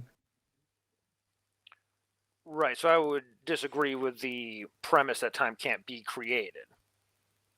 But so can God do logically contradictory things? No. So then he can't create time. I don't accept that premise. Well, maybe we lost track of where we're at. So I think time so. time is a sequence of events. We agreed on that, right? um, I don't know if the We could say, substance of time is that, but let me reword it. Time is needed for a sequence of events. in the 3 dimensions of space and 1 dimension of time, we have an understanding of, yes. Well, it has to be that way, right? Because if the effect and the cause are happening eternally at the same moment, that means there was never a moment where we didn't exist, where our universe didn't exist. Because God would have been eternally willing it into existence across every possible conceivable timeline. Do you think that an all-knowing being, if he created finite beings, there would be things that he couldn't impart in the finite being, or wouldn't impart, rather, is a better. I mean, certainly, but that doesn't mean that logical contradictions can exist. Like if I said, "Is it possible that Yeah, unicorns yeah, can fly?" I mean, you'd say, "Yeah," but show me the unicorn. yeah. Right. So I think epistemologically, we are not agreeing on the knowledge of things, right? Because so knowledge. Do we agree that knowledge is uh, at the very root a lived experience? I mean, we probably agree on that, but I'm not sure knowledge matters here. I'm just saying the idea of creating time entails a contradiction. So what that means is that we have to say one of two things: time was never created, or time just doesn't exist. It's an illusion. But according to relativity, time is not an illusion. Right. So we agree that, right, we lived experience is how we at least communicate knowledge, right? I mean, lived experience is, to me, how we acquire knowledge and maybe how we transfer Yeah. knowledge. Right. So, a scientist doing science, writes a report of their lived experience, the experiment they did, and then hands it off, and that's how we do science, right? I mean, that's obviously a very dumbed down version, right? Yeah, I mean, it's more involved than that, but yeah, I mean, they're going to do some initial hypotheses from observations, and they're going to set up a test to confirm whether or not their hypothesis was correct, and then they'll publish it and it'll get Right. reviewed and maybe tested a few more times. Right. But all of that testing and hypotheses is based off of lived experience. I mean, not always. I mean, sometimes it can just be like a math formula, right? But that works. I don't know if you have to experience a math formula. Um, well, the knowledge of the math formula would be lived experience. Well, sure. I mean, again, you can't gain knowledge without being alive. We're agreeing there. Right. Yeah. Okay. All right. So what I'm saying is our knowledge comes from lived experience, and we can't have knowledge outside of lived experience, whether that's ours or someone else's. Is that a fair, agreed upon premise? I mean, as far as I can tell, I don't know how we would gain knowledge if we were dead. Right, but what Mhm. I'm saying is the root of knowledge is experience, right? So Yeah, it's like interacting with the we world and this our doesn't seem like brains. a simulation, so this is not a simulation, right? Yeah, It our could be a brains simulation, but are remembering things, even subconsciously, sometimes, and that's where knowledge is formed, is in the brain. Hey, something happened to your audio. Just give me a second to reset your audio. It got weird for just a second. All right, should be good now. Oh, now I can't hear you. Did your USB cable or something come unplugged by accident? Yeah, I can't hear you. Maybe unplug it and plug it back in.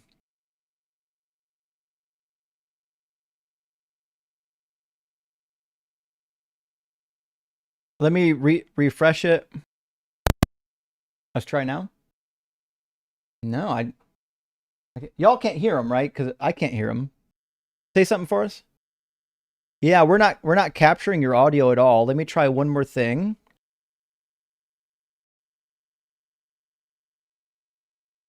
All right, one more time. Yeah, we got nothing. Something happened to your equipment, my friend. You're gonna go and come back? Oh, you're just gonna go. Gotcha. Okay. Yeah, we'll talk again soon, I'm sure. Cheers, man. Well, that's a shame. I mean, seems like we're having a conversation there. Huh. Mm-hmm. Mm-hmm. I'm not sure what to write down in my notes. I guess I'll say gets cut off at the end by equipment failure. Do not clip. We don't want to clip and post that one. That'd probably be kind of boring. All right, friends, let me grab a couple super chats. We'll get our next guest in here. Our next guest looks like it's going to be Peter and then Sensi after Peter. We had 3 guests waiting in the TikTok queue and they all bailed. What's going on, TikTok? I see Christians in the TikTok chirping, but they're not in the guest box. They're cowards today, apparently. I've been seeing Christians like literally shouting Bible verses the whole time I was talking to the last 2 callers, but they're not requesting up. Arthur, good to see you. It says hi from Cape Town, South Africa, 2220. Well, thanks for being here all the way from South Africa. I hope you're doing well down there. And Furtive Patach, good to see you. You and John had the real theist scared last night. True. John and I were struggling mightily to get callers, although last night TikTok would not put me in the algorithm because I had so many violations. Today it looks like I'm kind of back roughly where you would expect after a couple weeks of violations. Mike, thank you for the super chat. Christians always say it's not literal when they don't agree with something. Rock hard for Doug. Yeah, that's the case. And you can see why they would do it, right? Because if you're coming up on a really difficult Bible verse, you only have so many options to make it go away. One of the options is to say, well, it doesn't mean what it says. It's not literal. Base to Shara, thank you for the $10 super chat. Our community is so important. I agree. We have a great community here. Pete, Jason, Carnage, Jared, Scott, Joe, DT. They're some of the best people I've ever met. I thank them for helping me through tough times the last year or so. Listen, actually, a lot of us have come through tough times. In fact, that's one of the reasons why we love Dr. Joe so much, because we've got a therapist in the community that can help a lot better than someone like I could. So big W. And based to share, we're glad that you feel at home in the community as well as everybody else. I'm going to grab 2 more super chats. Dr. Pizza says, you skipped my last super chat. I didn't. Maybe you didn't see it. Can't we all put our heads together and figure out the fastest possible way to get through the Kalam? Life is too short to hear people not understanding the Big Bang.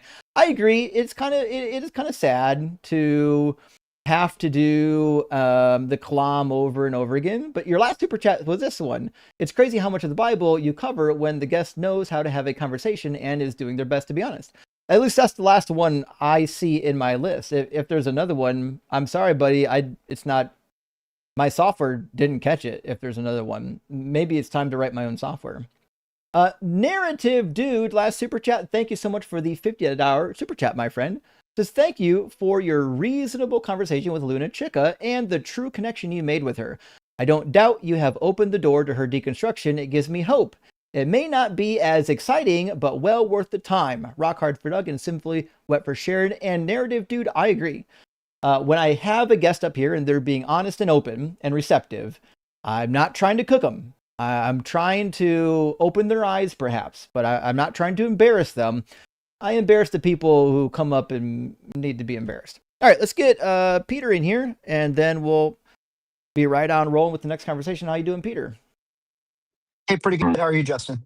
Doing well. Peter, are you on Wi-Fi right now? I am. Okay, just checking. Are you at least 18? I am. Very good. And do you believe in God? I do. We've talked a couple of times before. It's been a minute, and it might have been before we started taking notes, so you might not have any notes on me. But Okay. we delved into various things around preterism. I'm a preterist, and I'm back today because I've been working up a syllogism around preterism that concludes with Christianity is true, and I'm ready to run it on the big program today. See if I can Sure. move the needle. Got it. So Okay. one thing we'll need Yes, sir. is, I don't know why, but you've got a frog in your connection. That usually happens if there was like a glitch when you're connecting, or if your reception is bad. So recycle the browser, just refresh the browser, and we'll see if we can get that frog out of there. Okay. Yeah, I remember Peter now. It's been a while since I've talked to Peter. I'm a little bit shocked that he's still a preterist. That's sad. Preterism to me is, I don't know, it's one of the silliest doctrines, or hermeneutics to utilize for studying the Bible. It's not taken seriously at like seminaries and higher learning institutions. All right, Peter, let's try it again. Is that better? We are Is about that to any find out. better? Well, Okay. we'll see. If one thing get off Wi-Fi and go to my cell. One thing you could do, try getting off your Wi-Fi. Just use a show connection. It might be that your Wi-Fi is getting overloaded wherever you're at. I am at work. So. Yeah, the work Wi-Fi where I've worked at hasn't always been good. We've had some trouble with that. If you are going to switch over to cell reception, you're going to want to refresh your browser again. It looks like you're doing that right now. Good, we got him back. All right, we got it.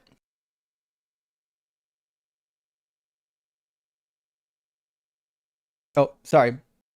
Where'd he go? What happened? He was here. Oh no. I was actually interested in the syllogism. Listen, we've talked to some preterists before, but we've never had a preterist bring a syllogism. Like, that's a weird crossover. You don't see that too often. I'm actually really intrigued about whether or not we're going to get something interesting. Welcome back, Peter. Let's see if this is any better. I apologize if it's not going to work. It's not going to work, but hopefully that's better. Man, you know what? It's still kind of glitchy. Let's do this. Just turn off your camera and do audio only, and that should open up a little bit of the bandwidth for the audio to work. Let's give this a shot.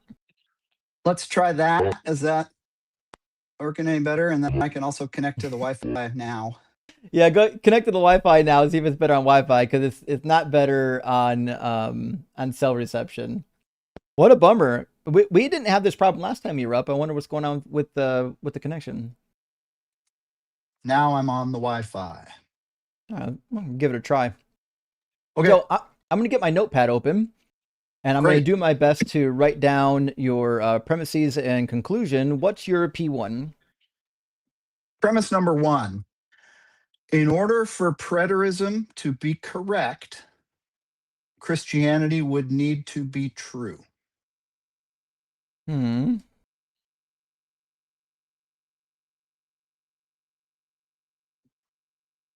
Yeah, I would imagine so. Yeah. You're Me good with too. that? I mean, I'll hear a objection Yeah. if you have one to that.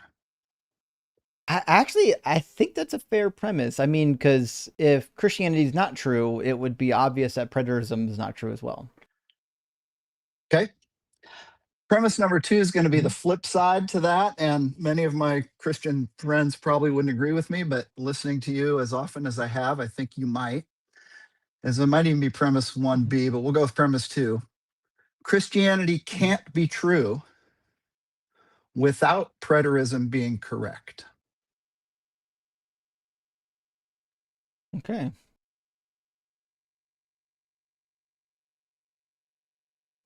Okay, so this is actually really interesting because what you're saying is Christianity could only be true if all of the prophecies in the Bible have already come true. That's what you're saying? That's what I'm saying. Well, Yeah. let me be clear. Eschatology. Hmm. I think there are some prophecies, Isaiah 9:7, for example, that are by their nature ongoing in fulfillment, Hmm. that don't have a terminus. So I would be careful in saying that all prophecy is fulfilled, because I don't think that's necessarily So, true. But so I you're would not say a all full preterist. eschatology. I thought you were a full What? preterist. So you're like a I'm partial preterist? I'm an extreme partial preterist, Okay. or Okay. maximum partial preterist. Okay. But again, I think there's a key difference between eschatology and prophecy. That's getting in the weeds, maybe, for what we're after today. But So I guess the way we might want to word it is Christianity cannot be true, because a lot of our audience is not going. They're going to think that this is like a tautology or it's circular. It's actually not. I mean it. You don't need both of these in the syllogism, but nevertheless, I think what I would say is Christianity cannot be true unless all prophecies came true as predicted. Oh, and I would say including the time. So if in fact there is a prophecy for beyond us, we're saying, well, that will, when it happens, that then it'll happen. But the ones up to this moment, as long as all of those prophecies have come true, that would mean that Christianity is true because Christianity I'm can't have failed prophecies. I'm okay with that. I'm okay with that. I don't think it changes. It doesn't change the syllogism. I just wanted to reword it because I think people in the audience are going to not quite understand what you're saying, but I understand what you're saying. Okay. Premise 3: preterism is correct. Conclusion: Christianity is true. Checkmate, atheists. I'll take your tithes and offerings. Okay, so obviously premise number 3 is going to be Is the what one I that you need to have to support. prove. Yeah, I would say Okay. this: premise number 1 doesn't do anything for your syllogism. I'm not sure you need that. Really? Okay. I think the conclusion would follow even without premise Okay. 1. Sure. Fair enough. Yeah. Anyways, how would we support premise number 3, which is that Okay. preterism is correct? Let's try to find some areas of agreement, or some points of agreement first. Mm-hmm. Would you say preterism is correct or incorrect in its assertion that Nero is the beast of Revelation? Oh, I would say it is correct in that Nero is the beast of Revelation, but it would be incorrect in what it says about Nero. Okay. One point of agreement, one point of disagreement. Mm-hmm. Would you say preterism is correct or incorrect in its assertion that the phrase "this generation" found in the Olivet Discourse is the apostolic first century generation and has no textual warrant to be stretched beyond that? Yep, we agree there. Okay. Again, would you say it's correct that Jesus promised his apostles that his return would take place before all of them died? Yep, Is definitely there correct. just as I pause on this for a second, to ask, is there an eschatological Christian position that you find yourself in agreement with on more specific points than you do preterism? Because I've been listening to you for a No, while, and I haven't heard you talk about premillennial or dispensational or anything like that with the no, same level of agreement. no. Or Preterism you is say the only no. way to interpret these prophecies properly. Yet you say it is the worst position of Yep. all the eschatologies. Yep. I would invite you to consider that is a Want to know why it's the worst? what's the word, an in Want to know why I say that? contradictory position to hold. Sure. Right, because the people who are preterists have to lie to themselves about the meaning of all the words in these passages, where a lot of Christians are trying to interpret the passages, given what we might say are not so crazy interpretations. Like there's ways to interpret the passages where, like, well, it might not be right away. Now, I don't think they're good excuses, right? The problem with preterism is in order for preterism to be true, especially full preterism, you've got to do the craziest gymnastics I've ever seen. And it comes down to heaven and earth, not even meaning heaven and earth. I mean, to me, the people that are in the preterism camp they're out of their minds.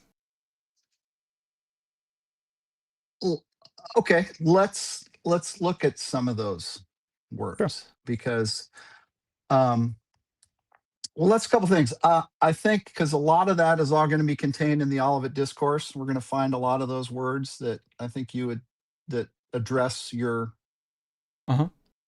concerns there. Mm-hmm. So in that, I'll pull up my notes here. Mm-hmm. I think we get at least in Matthew 24. That's the most popular one. We get up to verse, say, 13, Yeah. and we can say everything from verse 1 to verse 13. There's reason to say that stuff took place in that generation. Okay.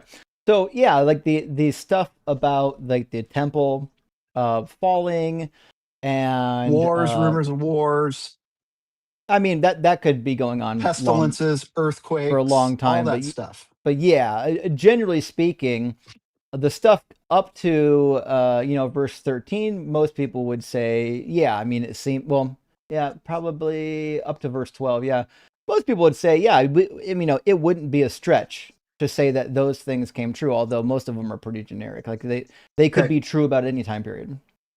What about 14? So 14 says, and this good news of the kingdom will be proclaimed throughout the world as a testimony to all the nations, and then the end will come. So that's where the problem starts. Okay. What do you make of, oh gosh, let me pull up my,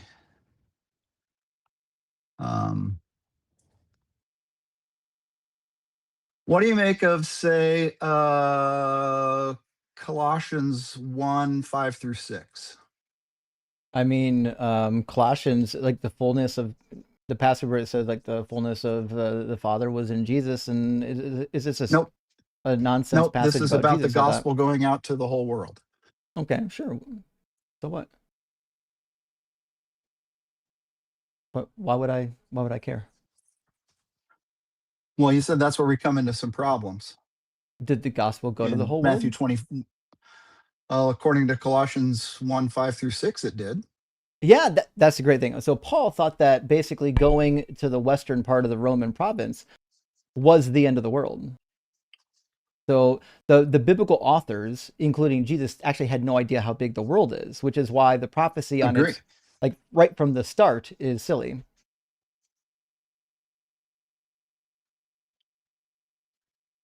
Well, unless the whole, we've got, again, the whole world. Yeah, and your contention is that in Matthew 24, the whole world must mean the entire globe. And I'm not a flurfer. I So I'll mean, use the word globe. yeah, that seems to be the implication. Yet, how is that the implication if you believe that they believed it was just what they knew? It just means they were I'm wrong. not following that. The prophecy itself was wrong. Because I gotcha. God shouldn't be wrong. Jesus shouldn't be wrong. He knows how big the world is. Well, I understand that, and not being a Greek. What was the Greek word used there? I don't know really. I don't know Greek. I don't claim to know Greek, but is it Probably going to be a form of cosmos It or usually is. I can get well, it for you if you think it's important. I mean, it might. Yeah, for the Matthew 24. No, wait, we actually have a different word. I'm shocked. I would have thought Oikumene, or how do you pronounce it? Yeah. Oikumene. Oikumene. Thank you. And it just means like all of the earth, or all of the people living in the earth.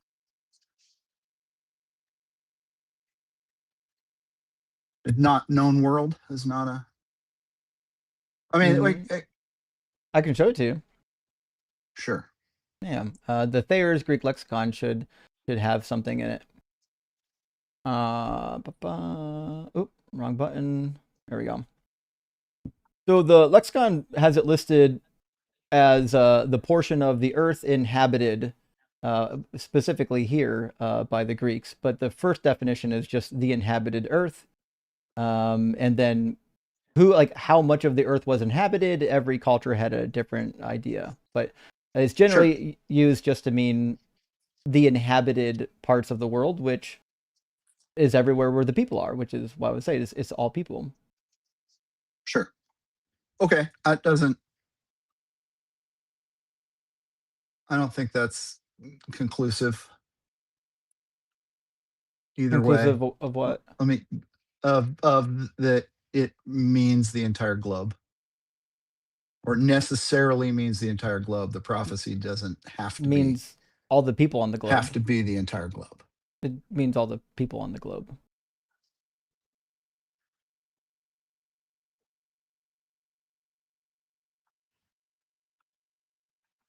Well, again, if I'm going to, where's my Colossians? Sorry. There's 4 other verses, and it's all Paul where he says, it was preached to every creature under heaven. Mm-hmm. Yeah, but it wasn't. And so that means now Jesus is wrong and Paul's wrong. Okay, fair enough. Well, okay. I appreciate that point. What is next on, where do we leave off? 14, 15, the Great Tribulation.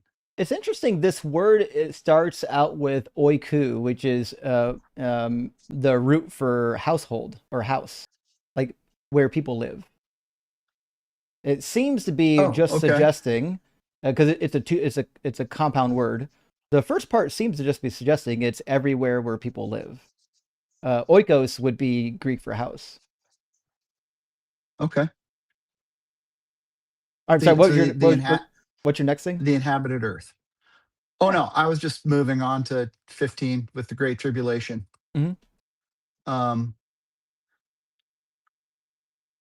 Are you in agreement with any of the scholarship that puts this at 66 to 70 AD? No. Okay. In fact, most scholars would put the abomination of desolation under the revolt of Bar Kokhba. Really? Yeah. I mean, when Titus came in and took over Jerusalem from 68 to 70, he didn't set up an abomination. He didn't put like a pig or a statue on the altar. But that did happen during the Bar Kokhba revolt. I guess abomination of desolation. Yeah. Where do you get that that's a pig on the altar? Or The book why of would that Daniel fulfill that? and Maccabees. So in the book of Daniel, Antiochus Epiphanes makes an abomination, a desolating abomination, a desolating sacrifice even, Right. because he put a statue of, I think it was Jupiter, inside of the temple and made people slaughter pigs. That's And the what Daniel's about. Romans didn't put a Zeus statue in there. I thought I heard that they did that. Not until Maybe Bar Kokhba. okay, maybe that's why I'm confusing that piece. Yeah. Okay, I did, and one of the things you've addressed before, and I with some preterists, and I wanted to look at with you real quick was the sun. We get to the language of the sun will be dark and the moon will not give its light. What is that? 30. Yeah. Like 29 through 30, 4. 31, somewhere in there. Yeah. Mm-hmm. Yeah. So, the Son of Man will appear on the, coming on the clouds and all that stuff. Similar to your excellent work with Isaiah and the identity of the servant, that where you go back and you say, hey, I've got half a dozen times where the servant is identified as Israel. Mm-hmm. Why would I change in 53 Mm-hmm. to anything? But I've got a dozen examples of this language being used in the Old Testament Hebrew Bible, Mm-hmm. of individual judgments of nations, kings, kingdoms, Yeah. at the hands of human armies using this same language. So Yeah. I don't have any reason when I get to this language in Matthew 24 to apply a polar opposite hyperliteral interpretation to it. I I'm don't. wondering why. I don't think that they're implying that the sun's literally going to disappear and that the moon's going to disappear and that the stars are literally going to fall from heaven. Now, a lot of people thought that the stars could fall from heaven because they didn't understand Sure. cosmology. But I'm not sure that that's what they're saying is actually going to happen. These are what I would say like hyperbolic statements about like how powerful God is when God acts is literally going to fuck up all of nature. What about verse 30? Yeah, that's where it gets real. Then the sign of the Son of Man will appear in heaven, and all the tribes of the earth will mourn, and they will see the Son of Man coming on the clouds of heaven with power and great glory. And he will send out his angels with a loud trumpet call, and they will gather his elect from the four winds, from one end of heaven to the other. This is clearly a reference to Matthew 25:31, when Jesus comes back to judge and collects all of the people. And you're reading this in the NRSV updated edition, is that correct? Yeah. Can you do me a favor and pull up a Greek, because I've got a question about verse 30 in the Greek and why maybe you can shed some light on why the PhDs who translated the NRSV did what they did here with the Mhm. Greek. Okay. Because I don't, and it seems to me it's like a situation of where do you put the comma? Today you'll be with me in paradise, or I tell Yeah. you today you'll be with Mhm. me in paradise. Sure. It's from what I can tell, the translators jumbled the words here, and I Okay. wonder why. I don't know. I can't. The only reason I can, because it changes the meaning Well, which words? from what I can tell. Verse 30. Right, but which words in 30 do you think are problematic? Pull it up here. Verse 30. It says, "Then the sign of the Son." Wait a second. Am I NRSV UE? Mm-hmm. Yes. Then the sign of the Son of Man will appear in heaven. The Greek does not have that order of words. It has the same words, but it doesn't Oh, have the same order, oh, and it that's just how Greek changes the works. meaning. No, no. So Okay, help so me understand, because I don't know Greek, and okay. help me understand how it doesn't change the meaning. Okay, so this is the worst part of Greek, and this is why Greek is like pulling teeth for some people. So the word order in the sentence means next to nothing in Greek. So in most languages, that you have actual orderings that's important. Like you want like your subject, then the verb, and then the object, and or the adjective, and then the thing that the adjective is describing in English. None of that matters in Greek. What matters is that your gender, number, case matches, right? So you can pair one word with another word based on do they agree in number, gender, and are they of the same case. And so that's how you know what words end up getting paired with what. And sometimes Paul does these long run-on sentences where you've got like 8 words in between 2 other words that were meant to go together, because in Greek, you can do a lot of fun stuff with the word order and it really doesn't matter. So, because for me, I'm reading it in the Greek with the order. It's sorry, Mm-hmm. and then Mm-hmm. shall appear Mm-hmm. the sign Mm-hmm. of the Son of Man Mm-hmm. in heaven. Okay. Yeah. What's the Let me problem? give you an analogy. I've got some Christmas lights on my house, and I can change the color of them with a little app on my phone from wherever I am in the world. I tell my neighbor, hey, I'm going to Ohio on business, which I do from time to time. Mm-hmm. And I say, hey, I'm in Oregon. My lights are blue because Oregon's blue, and I'm going to Ohio where it's pretty red. So as soon as I get there, I'm going to change my lights to red, and then will appear the sign that I'm in Ohio. But the sign is in Oregon. Okay. I'm the one in Ohio. Uh-huh. Is that do you, do you are you picking up what I'm laying down? Nah. No, Mm. it's not the sign that's in heaven. It's not the sign in the sky.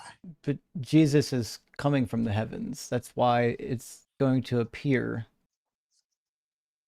in the heavens. I don't think that's necessarily true. He's Doesn't coming. He's There coming on the doesn't need to be a clouds. sign. Yeah, but why would there need to be a sign for that if everybody's supposed to see it?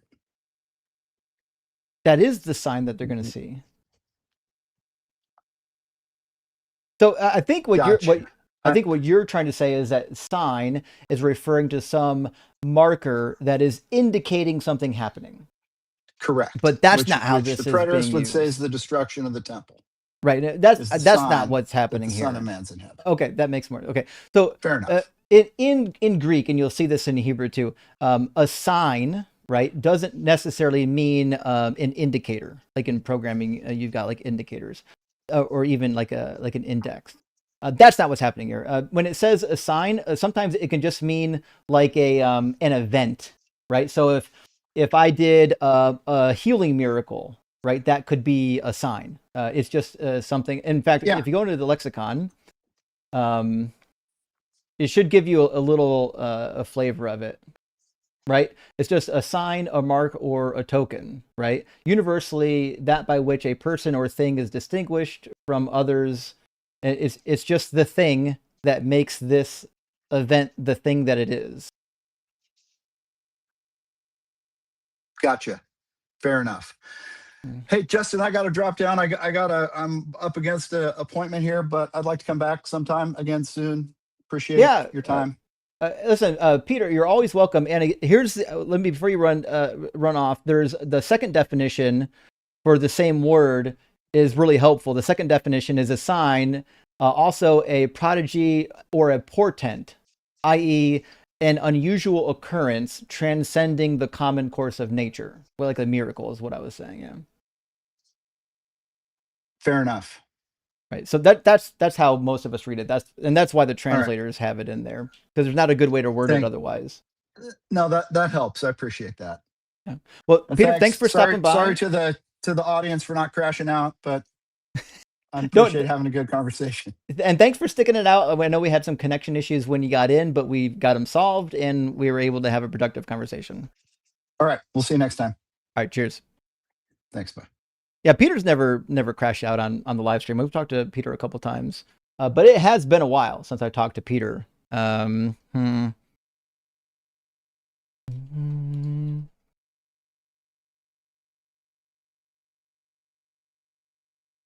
right, just get my notes set so I don't forget what we talked about when we clip it. Hey, friends, thanks for being here. It's a weird night. Last night was a little bit weird as well. It's been difficult getting guests in the guest box for some reason. We got lots of people here. Our numbers are doing great, but for some reason, opposition's not loading up. I don't know if that means we defeated all the theists.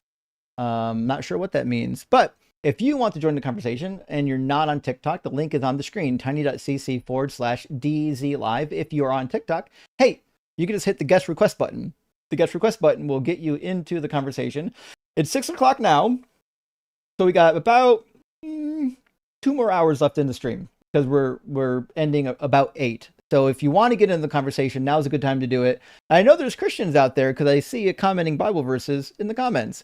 Dr. Pizza, thank you for the super chat. You're right. My bad. Here's 10 for atonement from Doug. Don't worry, Dr. Pizza. It happens all the time. Because remember, I don't read all the super chats in the order that they come in. And so it might feel like I skipped you because I read one that came in after you. But it's not because I skipped you. I just don't read them in chronological order. Don't worry about it. And Nicole, thank you for the super chat. I was so proud of Luna. I know, right? She remained still, listened, pondered, and respectful. Yeah. I mean, calls like Luna were the calls that I was hoping I would get when I started this channel. I didn't realize we'd spend more of our time on crash outs, but it was so Sensi is next in line. We're going to get Sensi and then Jim, and then maybe somebody will load up on the TikTok queue, maybe not, but welcome in, Sensi. Hi. How you doing? I'm great. How are you? Doing well. Thanks for asking. Are you at least 18 and do you believe in God? I'm at least 18, and in regards to God, it's so and so. Don't know. Well, we are doing debates with people Yeah, who I know. do believe in God. For sure. But I had like a question for not the last caller, but the one before. Well, they're not here Do you to think answer the question. no, You mean you no, have of a course, question about them? Yeah, no, not about them, but about the conversation you had. Yeah, so if you could do me a favor, your connection's a little bit slow. I'm hearing some crackling and some weird noises.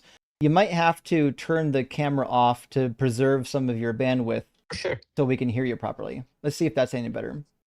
Sure. Does this work? Yeah, I think it's good now. Yeah.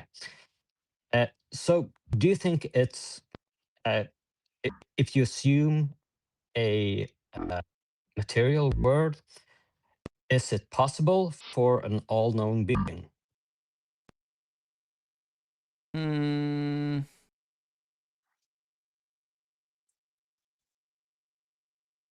I don't know if it is possible for an all-knowing being in a completely materialistic world, but it's It seems it's hard to say to me because it seems like a weird thing to just say, and then it's not your fault or anything, but it's like a weird thing to accept in an argument. Me. Yeah, I mean, if the world is purely physical and we assume that like quantum states can count as physical, then yeah, it seems to me like an all-knowing God. The only way that you could have an all-knowing God is if the thing has existed forever and was somehow boundless, but was made out of, I don't know, made out of physical stuff, like a quantum field that pervades all of space. Like there's an electron field that supposedly pervades all space. Maybe there's like a God field that pervades all space that would allow God to know all things. I think you have to get kind of creative, though. In a purely physical world, you do have to get a little bit creative to get to an all-knowing God.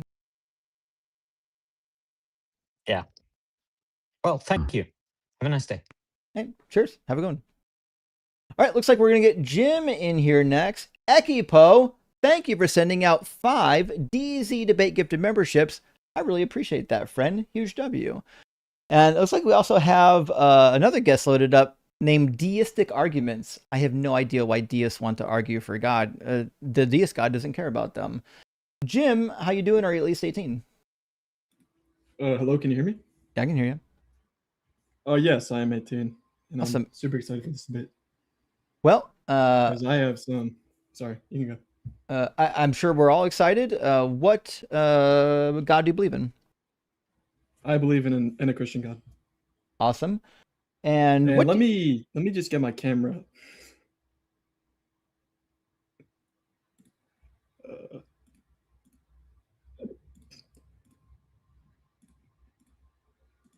The goddamn niggers are the scum of the earth. The goddamn niggers are the scum of the earth. Well, there you go.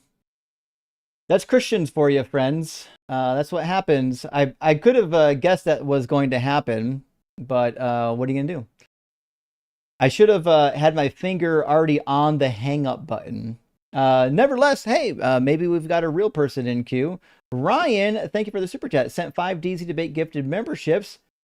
Really appreciate that. Big W, especially after, God sending his best warriors.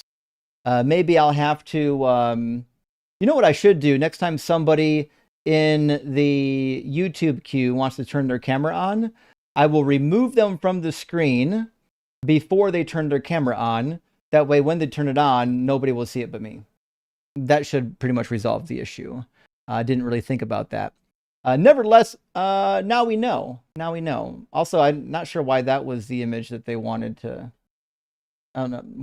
put up. It seemed like an embarrassing one. Okay, let's get deistic arguments. Wonder, you don't think that person used their real name, do you? Because, hold on. The first and last name was in here. I think it's a basketball player. It must be a fictitious name then, I think. This can't be the person that called in. Okay. Let's get deistic arguments in here, and maybe we'll have a real person. How you doing, deistic? Hello, how are you doing? Doing well. Are you at least 18? Yes, I am indeed. Okay. And is it safe to assume that you believe in a deistic entity? I think that the arguments for a deistic entity are considerably stronger than that for an atheistic entity. So for example, a universe built on brute facts, or a universe built on sort of eternal universe as such. But I think the most powerful argument is a deistic entity that has... Yes, sorry? Do you believe in a deist god, or do you believe in something else? I believe in a deist god, but I think there's compelling arguments for the deist. Like, I think you can get to certainty within a deist god, and then when you want to extrapolate further from that, I think it's considerably harder to do. So you don't believe in Jesus? No, I don't believe in Jesus. Okay, I believe he was a real person. I don't believe he's a Lord and Savior. Fair enough. And I guess I'm not sure what the argument is, but you're welcome to give me the argument for the deistic God. If it's in the form of a syllogism, I will write it down and we can discuss it. If it's a super boring conversation, I'm going to limit it probably to 10 minutes, though. No problem. I could put it in a syllogism if you'd like, but I could also just... Okay. Have you heard of the argument from psychophysical harmony? Yeah. Okay. What do you think of it? Because I assume you know it. I think it's silly. I think it would be the most expected thing based on evolution. Really? Why would that be? Because you wouldn't survive. Why would you not survive, do you think? Because you wouldn't have psychophysical harmony? Do you think that's a good thing to have or a bad thing to have? Let's be clear what evolution selects for, which is evolution selects for behavior, and it doesn't necessitate psychophysical harmony. So you can think of a world where you have, for example, that if you were to just have selfish genes, I could have all of the actions that I taken, and I just wouldn't have any experience. My experience would be nonsense, and that's a perfectly valid understanding Yeah, of like a world that is possible. yeah. I don't see why that world is any. We used to Sorry, refer yeah, to go on. those people as like on a psychological break. There's different diagnoses for people that have that problem, and in reality, over the course of evolutionary history, those people wouldn't have survived. They only survive nowadays because we can give them medication.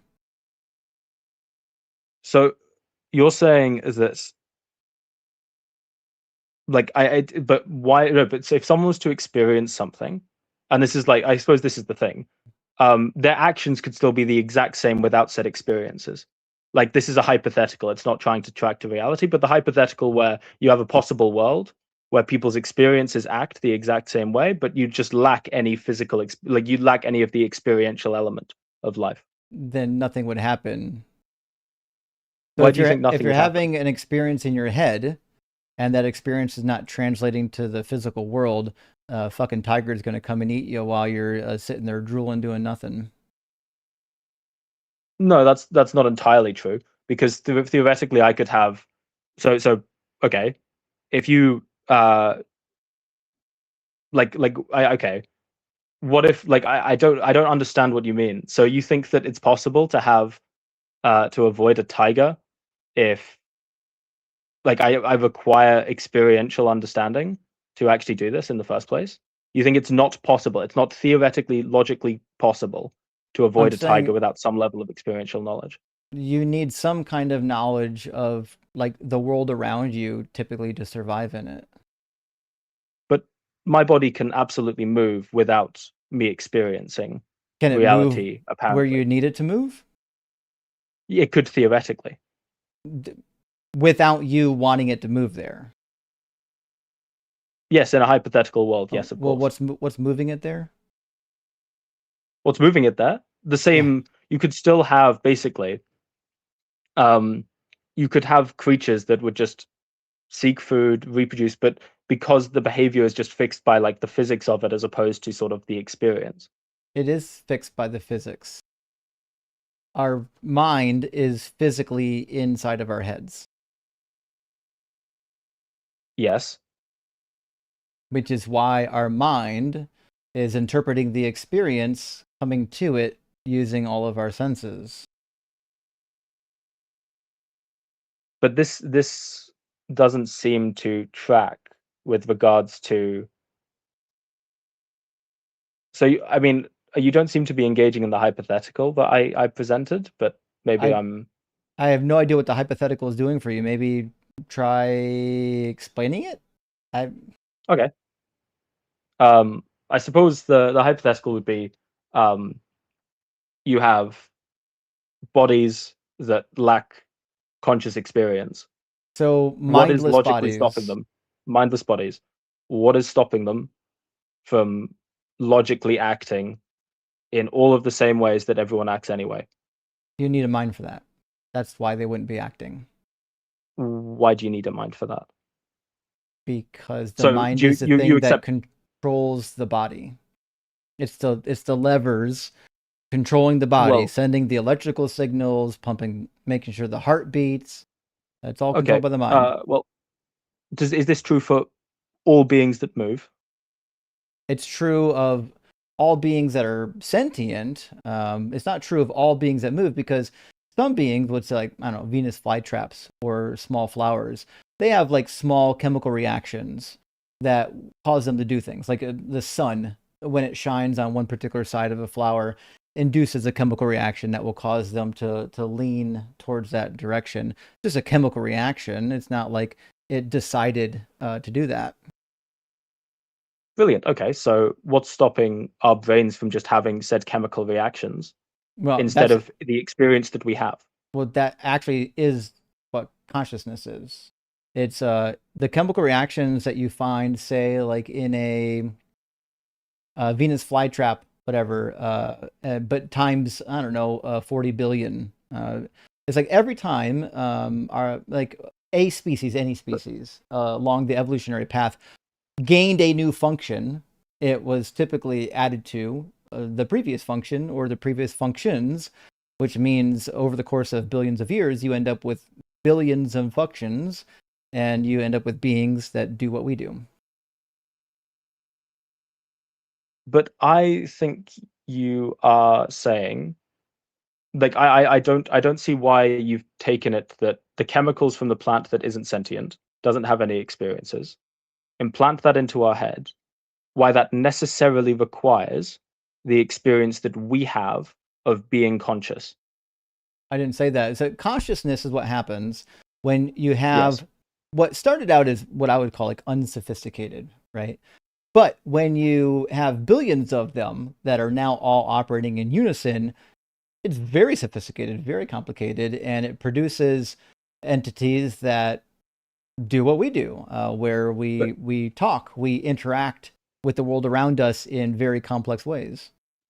Why does it necessitate that? That is the point. I didn't say that it necessitated it. I'm saying that's what's expected based on evolution, and that's what the science says. No, I don't think so. So let's think about. I don't think you can say that it's expected under evolution for one. Yeah, it absolutely is expected under evolution.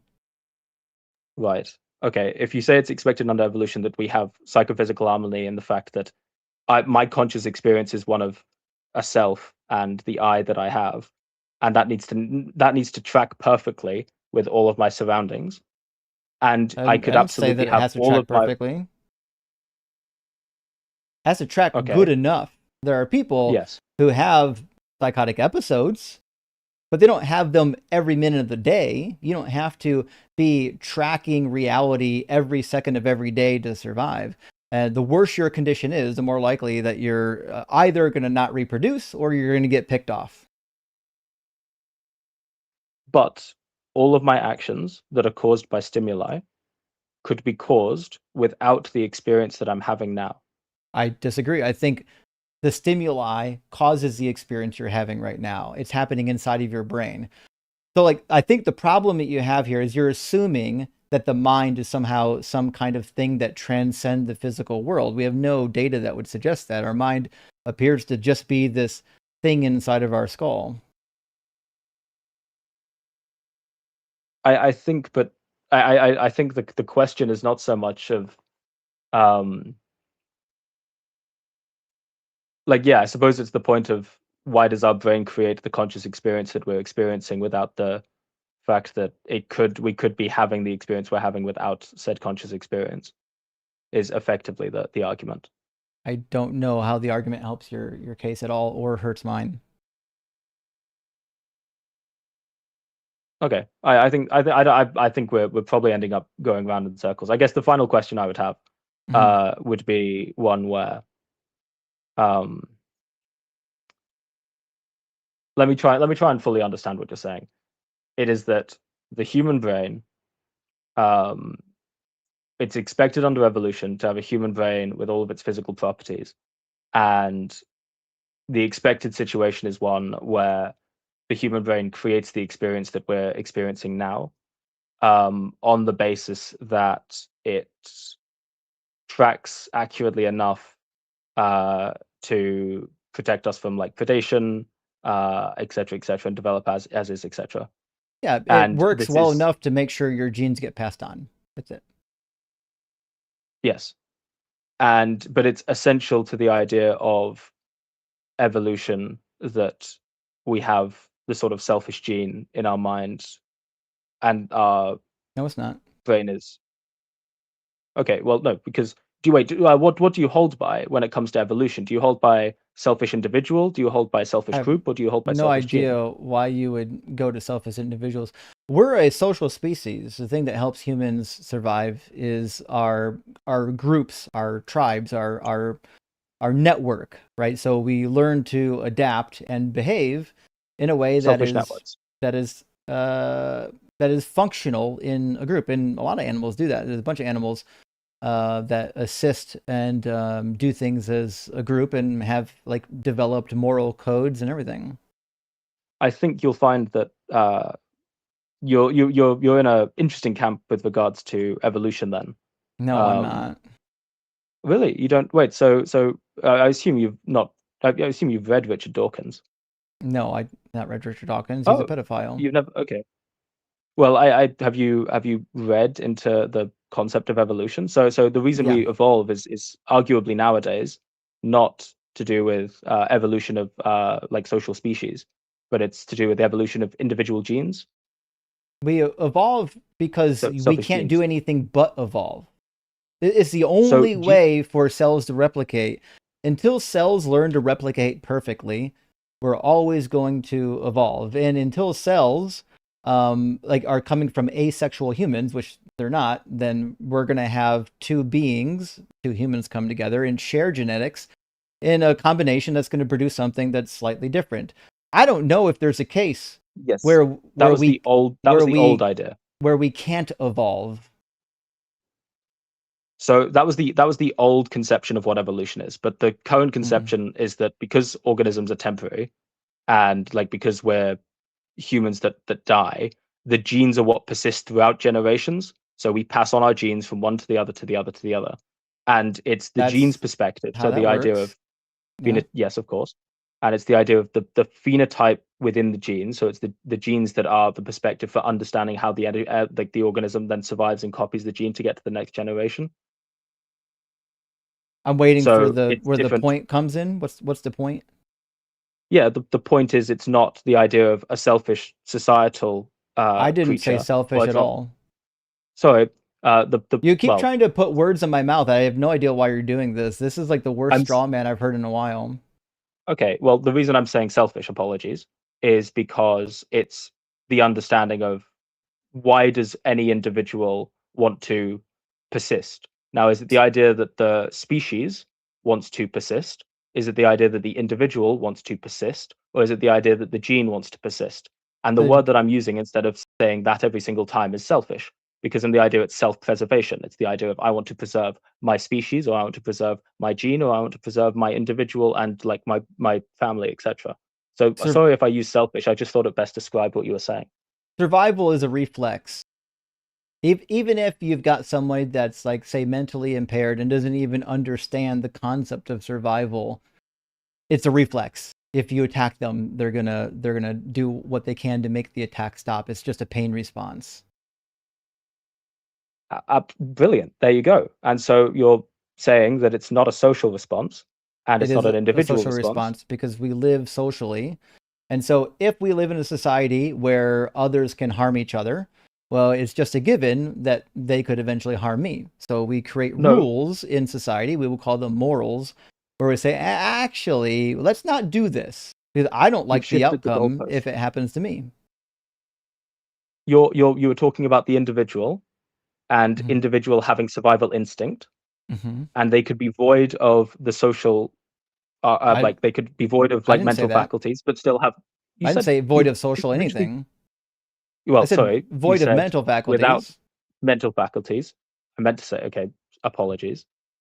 Absent of mental faculties, and then I said that's an example of the fact that it's the gene. It's not that individual wanting to continue their genes is not an example of that individual as part of a social hierarchy wanting to continue the social. So, do you think every human being lacks mental faculties?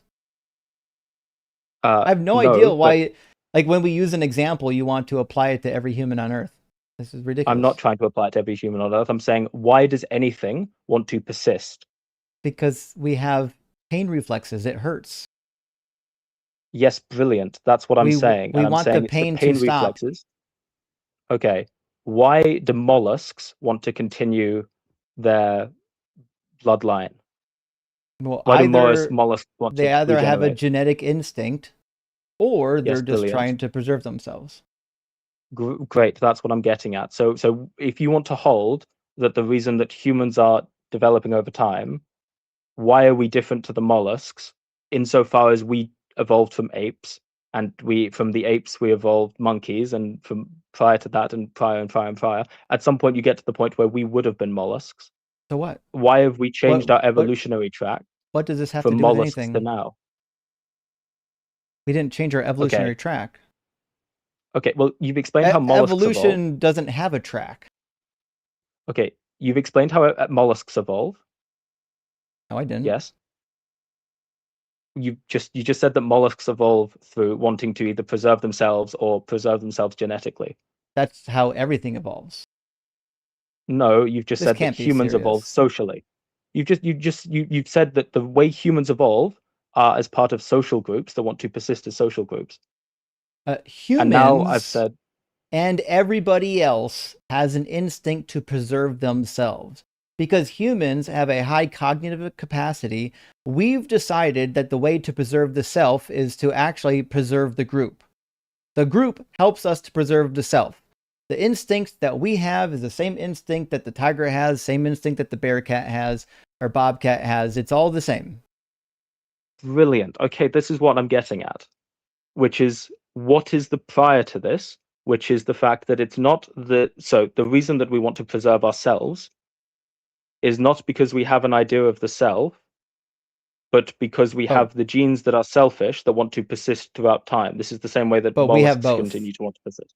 Humans have both. Okay. Not all animals do. Some animals don't. In fact, some animals do have an idea of self, but I would say most animals and plants are running on reactions, instincts, chemical reactions.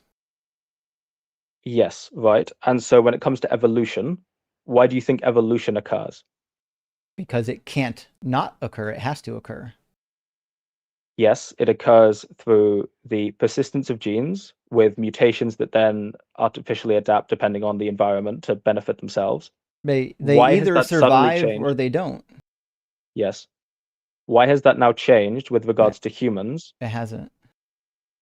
You've just said that humans have a form of evolution that is different to other animals. No, I didn't. So therefore it has changed. That humans and some other animals have a sense of self. You have to have a high enough cognitive function to have a sense of self. That's how we measure cognitive functions. Yep. And you said that's a different form of evolution. No, I did not. You said there's two forms of evolution. No, you're deeply confused. We are just more evolved intellectually. It's not a different type of evolution. What are you saying? I'm sorry, I didn't hear you. So, deistic seems to be confused on what devolution means. Yeah. Do you know what evolution is? Do I know what evolution is? Uh-huh. Yes, okay. From my understanding of evolution, yes.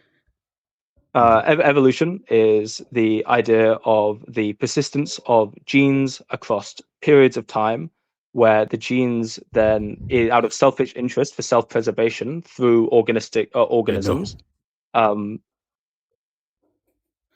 What? No. You said no? Yes, no. Evolution is the change in allele frequencies in a population over time.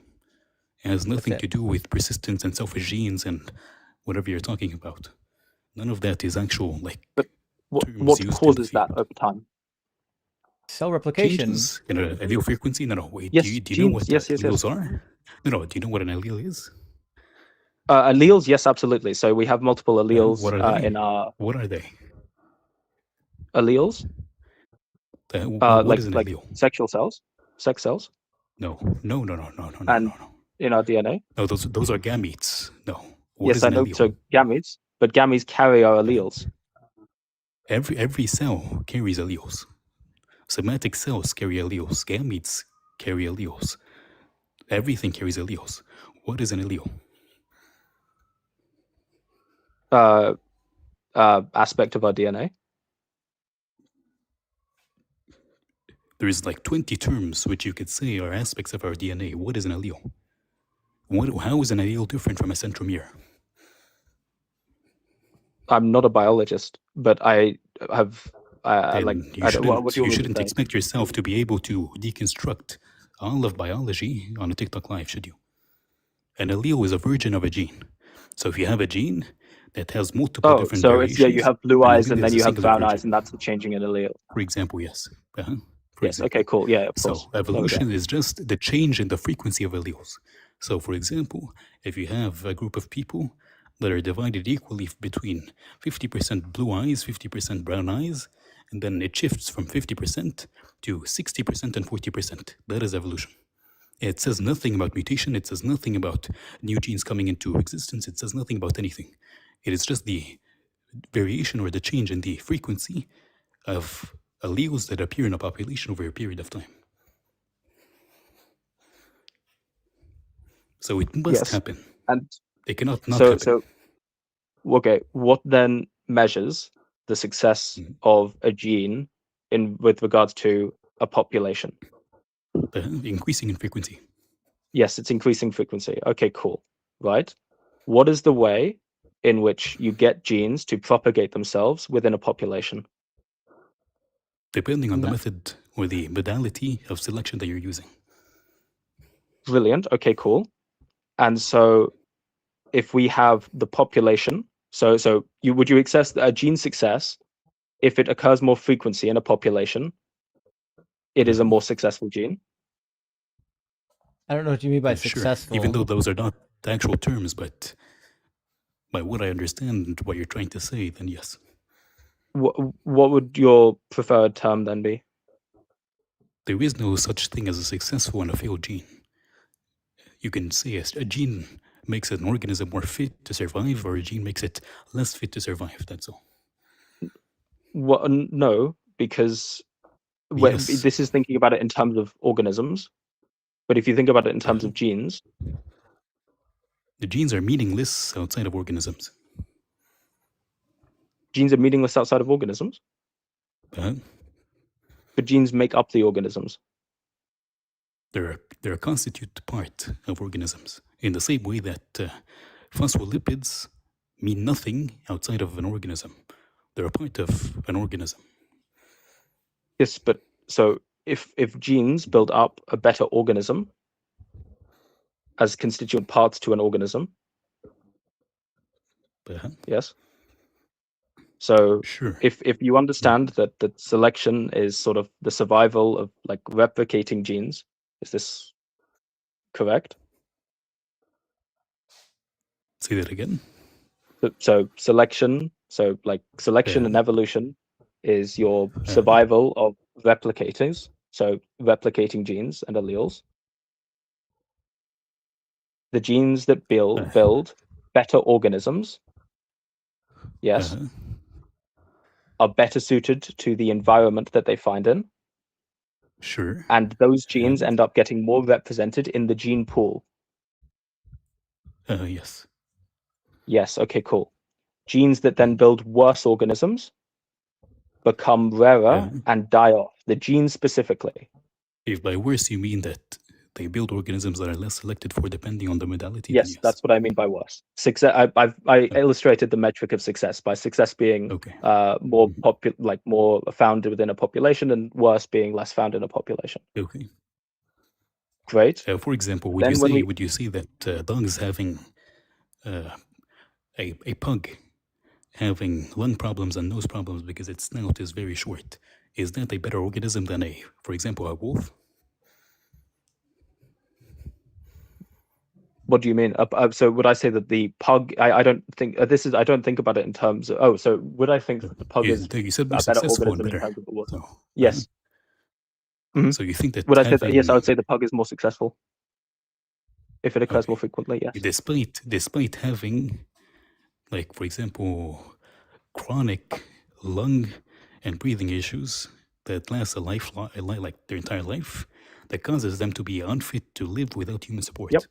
You'd still say that they are more successful. Yes, because they look cuter to humans, and so humans want to breed them more. Therefore, they want to persist their genealogy more. So they are more successful because they look cuter to humans, and so therefore humans want to continually breed them, and therefore they look better. So it is irrespective of how good a system operates. It's just how common it is. Okay. Yes, absolutely. I think that's what you said in terms of your understanding of evolution. Like if humans, the reason humans have evolved as such is we were able to propagate more effectively, and we've become very populous, and our genes now excel in sort of certain elements. And so you can view it in terms of either like propagation, and so like within a population, the more apparent genes, and you can shrink your view of the population. So you can either view it population of humans, or you can view it in the population of like animal species and then plant species, etc. Yes. And so what is the when you want to talk about... Yes, I was about to ask, what's actually the point here? Right, so the point that I'm getting at, which is where we started from the beginning, which is when you understand genealogy and gene evolution and the idea from the perspective of genes, you do not require the conception of a mind with the experiences that we're having, because you can have the genes that select in such a way that they do not do that and they do not act that way. Weird that you keep putting words in my mouth. Sorry, what? I didn't say require at all. So you said it's... Sorry. I said it's expected. Yes, it's expected under... the organisms that have the psychophysical alignment are going to be better adapted to surviving and passing on their genes. Psychophysical harmony. Yeah. That's what alignment means. Right, okay. So in the same way that I've messed up semantically and then you say something that's different to the term, I don't think I needed to correct... I didn't think I needed to correct you there, but anyway. The point there is that... Yeah, sorry, go. Someone speaking? I'm just saying it's fine. Continue. Yes. So what would you say is more expected and why? Well, I think that it is equally expected, at a bare minimum, under evolution, that we could quite happily otherwise have just complete fuzz. We do not need any experiential... What does that mean? Complete fuzz. What does complete fuzz is? We do not need to be having an experience at all. Yeah, I disagree. So, like robots. You can disagree, but doesn't matter. You mean by when it comes to you need to actually refute the argument. So, deistic, yes, we could act like robots. You keep making the same mistake, right? You're saying that it could be this way, right? It could be that we don't have an experience that matches our physical reality. Yep. True. It's possible that we could be a fucking tree where we don't even have an experience. The problem is, under evolution, it's still expected that there will be entities that evolve to this state that do have experiences. And the ones that do have experiences that align better with their physical reality are the ones that are going to propagate their genes better. I think you're somewhat begging the question, and that you've concluded that we are as we are on the basis that evolution creates this situation that we're in, and it's not more likely that something else could have happened because we're sitting here with... Why would it not be likely that we would evolve to a point, once we evolve to a point where we do have actual mental states, why would it be true that we would be better adapted to our environment if our mental state didn't match our physical state? Why would that be better? Yes, because it would be better on the basis that you could have situations where maybe you're more reliant on instinctual, like photosensitivity, so you don't actually process what the reality is. We don't need to be able to see at all. We just know that there's a tiger there, and we run away on the basis that it refracts light in a certain way. But we don't need to have the experience of seeing the... That's the experience we're having. Yes, no, but we don't need to be seeing the tiger as a tiger. I think this is just a fancy argument for what if you see it shouldn't exist. Yeah. What if you just see it as a Jack in the Box? Yes. Is that tiger going to fuck you up or not? Well, we could associate the Jack in the Box as something that would fuck us up. Why would you do that? So what your argument boils down to is what if? This is not a valid argument. No, the argument boils... This is actually embarrassing. The argument boils down to... This is embarrassing and boring. Listen, my guests are, and my other guests and my audience are checking out at this point. I got to move on, man. This is you got to retool this argument. It's not a good one. All right, no problem. All right, take care, man. Bye. It's a shame, Ems, because he was being cordial, but man, this is shit argument. It is one of the worst arguments I've ever heard. He clearly has no idea. He hasn't thought through any of these talking points yet. It's wild. Okay. Well, friends, I'm going to grab 2 super chats, and then it looks like I'm going to get Big Rip in here, and then Nate, and then Chris. I'm not going to spend a long time on each guest because we're getting closer to the end of our live stream. We're only going till 8 Eastern time. Jesus, TDF, and Christ. The selfish gene is a concept that explains evolution as being driven for the propagation of the gene, not that individual. It has nothing to do with I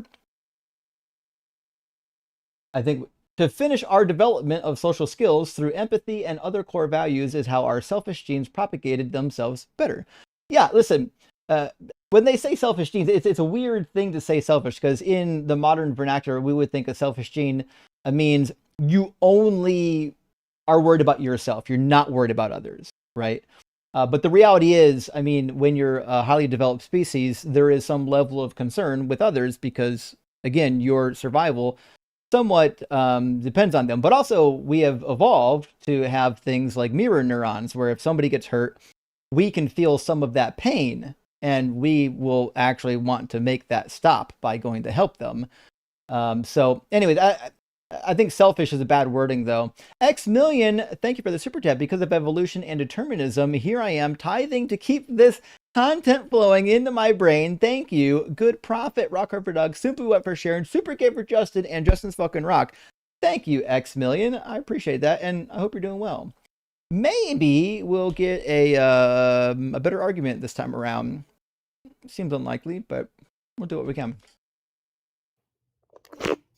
Hello, sir. Welcome back, Big Rip. Did you bring an argument this time? Yes, sir. I promise not to insult or try to steamroll you. I just want to have an intellectual conversation. I believe that. So remind me again, you're a Christian? Yes, sir. All right. And what's your argument today? Well, your prompt is your God is imaginary. Prove me wrong. So I have a couple of small points here, and then I can bring it to a head. Do you know what the term aphantasia is? Are you familiar with aphantasia? Yeah. In fact, my friend Ems here has it. Okay. So what is it? Just so the 500 people watching know. It's so like you visualize things. There you go. It's the inability to. You guys are a little slow. It's the inability to imagine. So some people out there don't. That is what I said. Okay. Oh, okay. Your voice is so, dude. His voice is so. His voice deep is so and, manly. inaudible. Your ears shut it off. It's so manly, bro. Yes, very much. So it's the inability to imagine. So some people have very good imaginations. I would rate mine on like maybe a 9 or a 8 or a 9 or a 10 even. I have a good imagination. What would you Most put Christians have a crazy would you rate imagination, pretty high actually. Yeah, of course. It will bring. It does correlate. What would you say your imagination is on a scale of 1 to 10? I guess before we go into there, do you know the opposite of aphantasia? Fantasia, imagination. It is the ability to imagine. Hyperphagia, baby. Yeah. So when you say you're 9 or 10, you're super smart. So I think we're gonna have hyper crash out coming. No, not at all. If I'm not even trying to talk to Geronimo. I'm trying to talk to you. I'm sorry. What the fuck do you call him? Geronimo. I'm sorry. What? I'm trying to have a conversation. What the with fuck you, did you just call my friend Ems? You can kick me if you want, but I'll keep continuing on. I wish that dude would stop Why'd you call him Geronimo? He sounds like the guy from Poltergeist 2. I'm sorry. Is there a guy named Geronimo in Poltergeist 2? Yes, he's the guy that, everyone that's seen the movie knows. I'm sorry. I'm sorry. I apologize. Can I please just continue without the dude trying to make like points that have nothing to do with it? Okay, he was literally responding to your exact thing. Some people, he was interjecting something that was unnecessary. That's all he was doing. Certainly not. You said 9 and 10. So I'm going to keep on going, dude. Okay, so some people, all senses are different, and some people have good sight, some people don't, good sound, but some people have a good radar for sensing God. And the people that do, they can feel God. It's not an imaginary thing. That would be like if your prompt was, your drug of choice is imaginary, prove me wrong. You would have lots of people calling up, and they would be saying, look, I know it's not fake. I could feel it. So people that can feel God, like you say, most Christians, they have a radar they can imagine. And they also have a radar that they can sense God. Now, an imagination. Some people can. So that's my point. Do you feel is a disconnection in your imagination? In your imagination, you think that it's God. That's why God's imaginary rather than you real. Can't imagine. Because you're not capable of actually demonstrating that your imagination is real life. You can't fake an intoxicant. You can't fake an intoxicant. I have no idea what you're referring to. When you feel something, you feel it. You can't fake a feeling. So God fills you up when you're intoxicated? Yeah, I mean, Jesus' first miracle was turning water into wine, dude. He has no problem with a little bit of intoxication. But back onto the subject. So some people just don't have the ability to sense a connection with God. I feel that might be you. So the thing that you're going to need to demonstrate there's no is that the thing that you're feeling is God, right? So if you're saying God is real because people can sense him, that's begging the question. It's a circular argument. You have to demonstrate first that people have this ability rather than the imagination of the ability. I would rather just stick to what I'm saying, and so there's one type of person. There's a type of person that just doesn't have the ability to connect. You're not going to respond to what I said, are you? Wait, I need to know if you're going to respond to what I said or if you're going to preach. No, I'm going to make another point. You went make circular. A second point because I said there's two types of people. No, but at the beginning I said there's two types of people. Are you going to respond to the thing that I said? First person. So you're not going to respond to it because you're afraid? What was it again, having a real conversation? What was it again? Repeat your question. I've said the argument you're laying down is circular. It begs the question because before you can say people can sense God, you would need to demonstrate that they have the ability rather than they're just imagining that they can sense God. So if a crackhead was on and you told him you're imagining that crack is doing something and it's not real, he's gonna laugh at you and he's gonna tell you, guess what, dude? Well, I guarantee you that crack is real. It's not an imaginary thing. Just like any Christian is gonna tell you. Nobody told you about the placebo effect, huh? Bro. It's nobody told you about the placebo real, effect. Then do you know about the placebo effect? Nah, it doesn't work. It doesn't work for thousands of years, sir. It doesn't work for thousands of years, generation after generation. The placebo effect. Yeah, you know Christianity's been thousands of years. No, people have been feeling God's power for the placebo effect. Do you know what it is? No, I don't. Explain what a placebo effect is, dude. Is that it's like when you give a Tic Tac to someone instead? Yes. Come on, bro. Listen, let's move on. So we've established. Okay, so my point's actually pretty clear, bro. Which is, if you tell somebody that they can experience something or that they will experience something, then they're likely to imagine that they're going to experience that thing. It's the same thing that why like hypnotism works. It's the power of suggestion. So if people tell you that you can talk to God or God can talk to you, your brain's going to think at some point that maybe God's talking to you. So if you're telling someone that's telling you, I have no ability to imagine, I have aphantasia, and you're telling them, no, you're just tripping, dude. Like, try to think a little harder and you'll see it. Or someone that's blind, you're telling them, no, just try to see a little harder, dude. Or someone that's deaf. No, you think blind people don't have experience? Just not trying. You think blind people only have experiences through their eyes? You're trying to tell. You're sitting here trying to tell me that a blind person should just try to see a little harder, and that. Not what I said at all. Or maybe it's a placebo. Then your God is just unfair. Dude, here comes this guy again. Okay, so he's really triggered by you, people. So there's like two types of people. Unfair. It does make he's like. Unfair. What, dude? Listen, I know you have probably a doctorate from Princeton, but I don't see what it makes your God unfair. If your God is giving people the ability to feel Him and other people not, and then He's punishing them and torturing them for not feeling Him, then He's unfair. What? Okay, good. Now, so yes, let me connect it to the next point. So, I like I said, there's two types of people. The next type of people that have no connection to God are what in modern times would be called an NPC or a bot, a non-player character. He's never going to address what I said. No, hold tight. Never going to happen. I'm definitely not going to address what you said. I'm just going to move on with my script and hope that they don't notice that I failed to engage. Oh no! I think I know where he's going. He's saying that. Can I go there? Let me go there. For NPCs, so they're not. Yes. So the Bible. I'll wrap it up biblically. The Bible.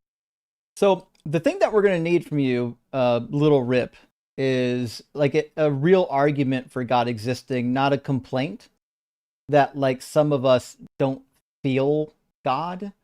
This is not an argument. This is not a piece of evidence. This is just you being like, well, I think a thing, right? I think that people can't feel God and some people can feel God. That's adorable. I'm glad that you think that. I need something better than I think. Can you present something that would be better than I think a thing?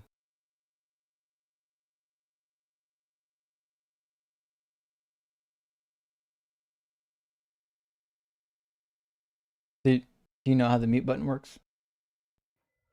Okay, can you hear me now? Yeah. Hello.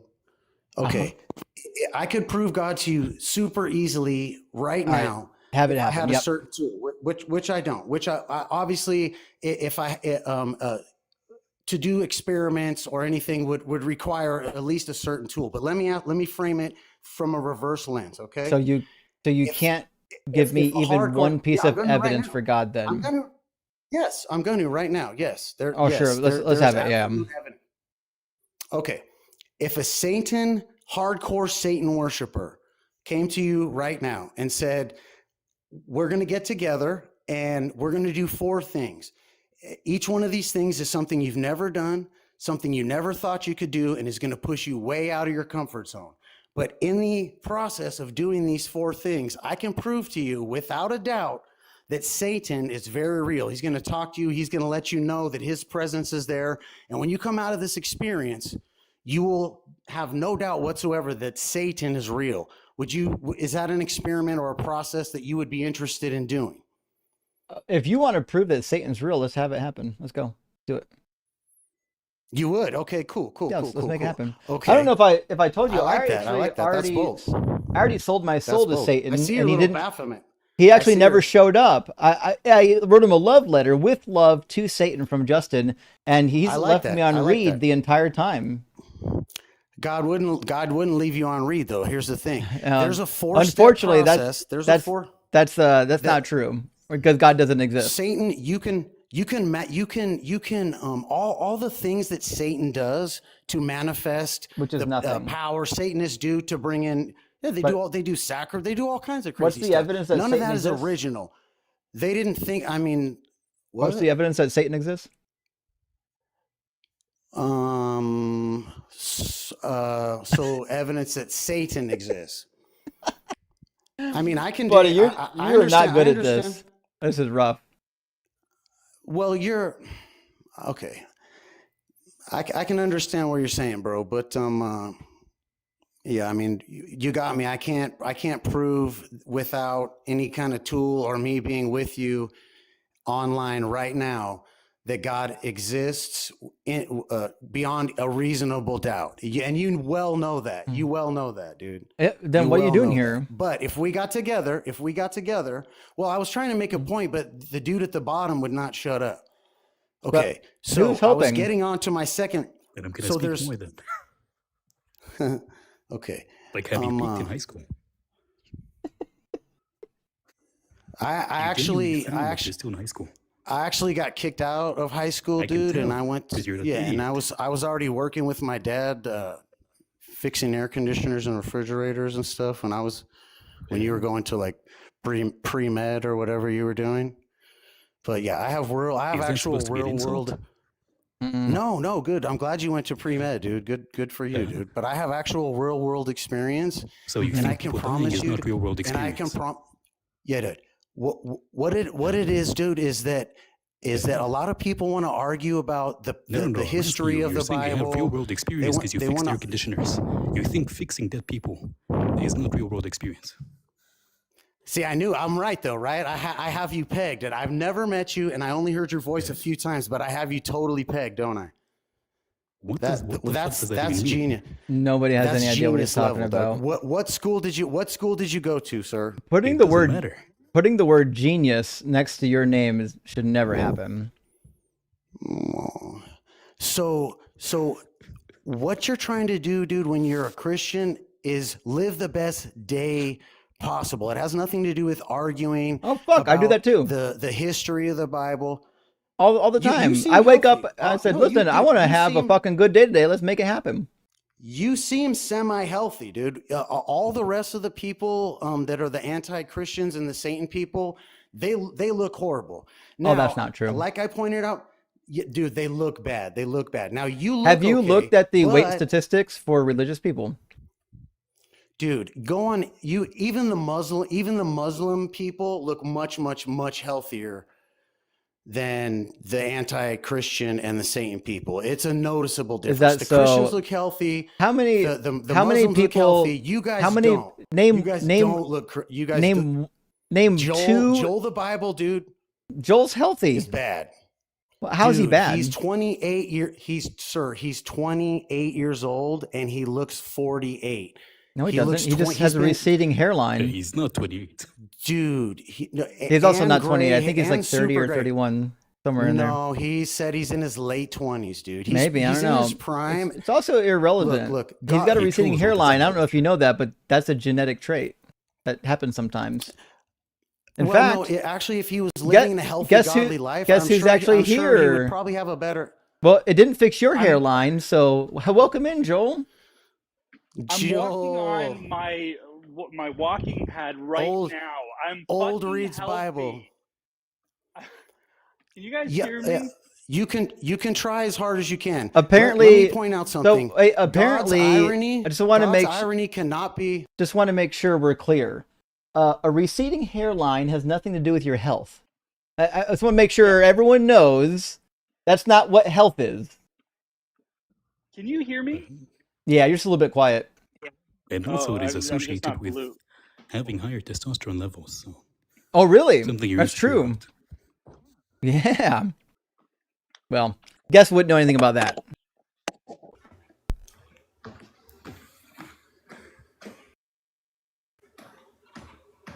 Now he's still muted. This guy's whole profile is him just like flexing. He's like a 50-year-old dude just flexing shirtless in every one of his pictures. This is wild. Imagine being this insecure that you've got a grown-ass adult, like 50 years old. This is your profile. This is what you do as your free time.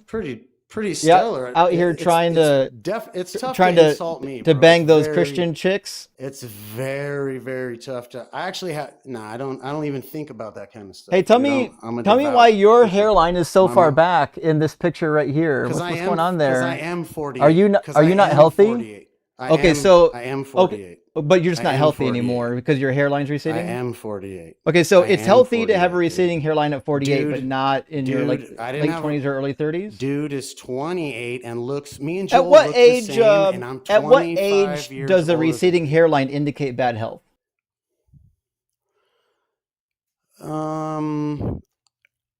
I would say that it does. Yeah, your boy's right. It doesn't indicate bad health. Oh, so then your argument's stupid. No. What it indicates is a lack of. No, it's God punishing Joel. I'm going to walk on this treadmill for a whole 10 minutes right now. That's how healthy I am. I'm going to do 10 to 12 minutes straight. Joel wants to have 2 miles per hour, by the way. You guys want to be influencers? Just to be clear, I think the guest is suggesting that there's never been like a Christian or a pastor that had early hairline recession. Yeah, I've never seen a bald pastor. That's never happened at all. Never seen a bald, out of weight, out of shape, overweight pastor. It's never happened, not once. What a ridiculous argument. Most Christians actually live very ungodlike lives, dude. So you're the one doing it right. Yeah, you're the one doing it right with all your shirtless pictures. You're not putting vanity. You're not putting vanity in front of Jesus at all. Jesus loves the vanity of showing your abs on the internet so everybody can see it. The reason believe it or not, dude, at the end times, we're gonna be in a battle between good and evil, and where you'll be forced to fight by your slave master. I'm so terrified. Oh no. The end times. Oh no! Reason I work out is I'm preparing so scared. For a battle Jesus is going to come back 2,000 years late. Oh no! I'm gonna beat the bad guys down with my bald Yeah, I'm forehead. gonna beat the I'm gonna beat the bad guys down. We're gonna beat the bad guys dash down. them to pieces over the rock of Joel's I can't forehead. wait. I can't. It's gonna be the. It's gonna be the ultimate revenge against all you guys, dude. Oh no. Honestly, you do. I'm really scared. The ball is in your court. I'm shaking right now. You just can't see it right now. Oh no. Well, because we have balls. Got him.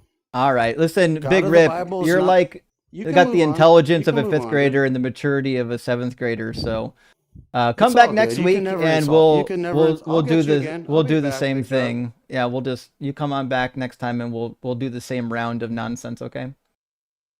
Joel already dropped. Well, Joel, I'm glad to see he's out there being healthy. Look at him getting steps in when he's not streaming. In fact, if I saw that correctly, was he at home? He's got a treadmill at home. He works out all the time, I bet.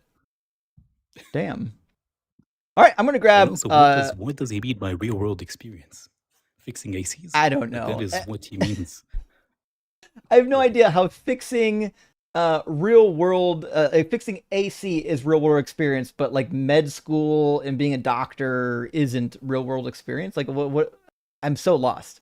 It's wild. It is what it is, though. Listen, I'm gonna grab. I got 3 super chats, and then I'm gonna grab. I said Nate was gonna come up next. And then after Nate, I'm not actually sure who's next in queue. Rock hard for Doug. Great to see you tonight. Thank you for the super chat. Vile Christians that come on saying they're not going to insult, like the caller Big Rip or the obscene caller earlier, make the case for itself to leave that disgusting faith. Justin's fucking rock. And FTW. Why am I blanking on FTW? It's a common one. It's everyone knows it. Y'all send in FTW for me. My brain farted. I can't remember FTW. We've done this like 1,000 times. For the win! Justin's fucking rock for the win. I have no idea why I couldn't get that. Thanks, Benny. Wild.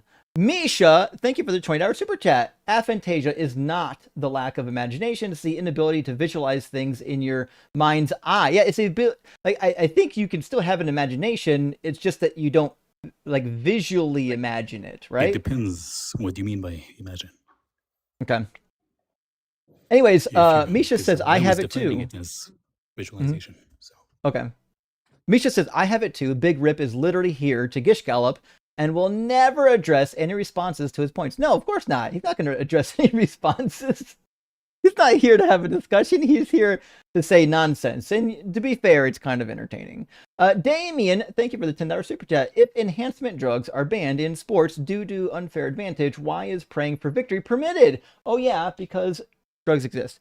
Yeah, I mean, listen, if you could just if you could pray and win a game, they'd make that illegal. But I never understood why anyone's praying for to win a game, as if God gives a fuck about your game. It's not a thing. And Daniel De La Noche, last super chat, rereading the Bible for some new content. I found it interesting in Numbers 15:15. It says that even non-Israelites who want to worship Yahweh will have to follow the law forever. True. And that's on my deconstruction cheat sheet, that particular verse. The law is forever for all people. There's one law, both for the native born and for the foreign born. One law. And for the slaves. There is not going to be another law. It's not going to happen. Nevertheless, we've got, I think, Nate ready to come in. Let's grab Nate and we'll keep rolling. Nate, welcome in. Are you at least 18? Yes, I am. Thanks for having me. Sure thing. And do you believe in God? Well, the thing is, I have for about 45 years, but I am been deconstructing for the last 6 months or so, and I have a few questions that I can run by you. Well, I appreciate you coming to ask questions, but this is not a Q&A. This is debates only. But in July, I'll be running some Q&As on Sunday nights. You're welcome to come by on Sunday night. Things, if you would like. What's that? I can debate a few things if you would like. I mean, it sounds like you'll be doing devil's advocate, right? I mean, not exactly. I mean, one is about flat Earth, and the other is about preterism. What's your position? Well, about 2015, I came across a lot of flat Earth videos, and I was extremely convinced. One by the biblical narrative, as I saw it at the time, and still kind of see it in regards to like the firmament stuff like that. And then whenever I look at a body of water, it always looks flat to me. So if I take another step forward, when does the water actually start bending? And that's kind of, one of the things I've always wondered about ever since I came across the flat Earth position. Is like, okay, everyone says the water bends around the globe, but I always see lakes and rivers and bathtub water. It's always flat. So I'm a little confused on the science What do behind you think how. bathtub water is going to do for you? Say that again.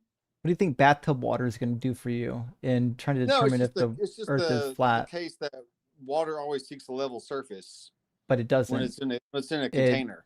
It seeks a uniform surface, which is because of gravity, and that uniform surface has curves and bends, which is you can just see it, like you can just look with binoculars. You can watch a ship disappear from the bottom up. You can watch the sun disappear from the bottom up, because these things are looping. From our vision, they're looping around something, around the horizon. But the reality is, with the sun, we're actually just rotating. Yeah, and that makes sense. And as far as preterism goes, which I'm fairly new to, like within like the last year or so, but when I take into regard of like the time statements that Jesus says and whatever Paul and Peter say in their letters, it all looks like it wraps up in the first century. Mm-hmm. But at the same time, I keep hearing you say in all your videos, which I thoroughly enjoy, is they're all just failed prophecies. Yeah. So that's part of my confusion is the language of the Bible is so distinct that it looks like they're yearning for that return, even though it never happened, and we're still waiting 2,000 years, obviously. Yeah. But just the language itself is so coherent in my mind as far as like the story of the Bible goes. Well, Nate, sounds like we don't have much to debate about, but come by during my next Q&A and we'll have a chat, okay? All right, no problem. Have a good night, Justin. Hey, cheers. All right. I don't know who was next in line because I was busy talking when some of the guests came in. So what I'm going to do is we've got a couple people that I know have been waiting in the TikTok queue. And I don't think I've talked to them before, so I'm just going to grab from the top and pull them in. First one's going to be Real. How you doing, Real? Are you at least 18? What's going on? Yes, I am. Awesome. And do you believe in God? Yeah. Sure. Which one? So I'm a follower of the Golden Order. So Queen America. Queen who? America. Queen Marika. America. I don't know anything about this. I gotta look this one up.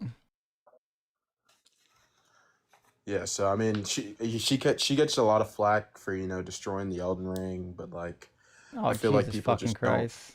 People don't. Okay, we'll just. All right.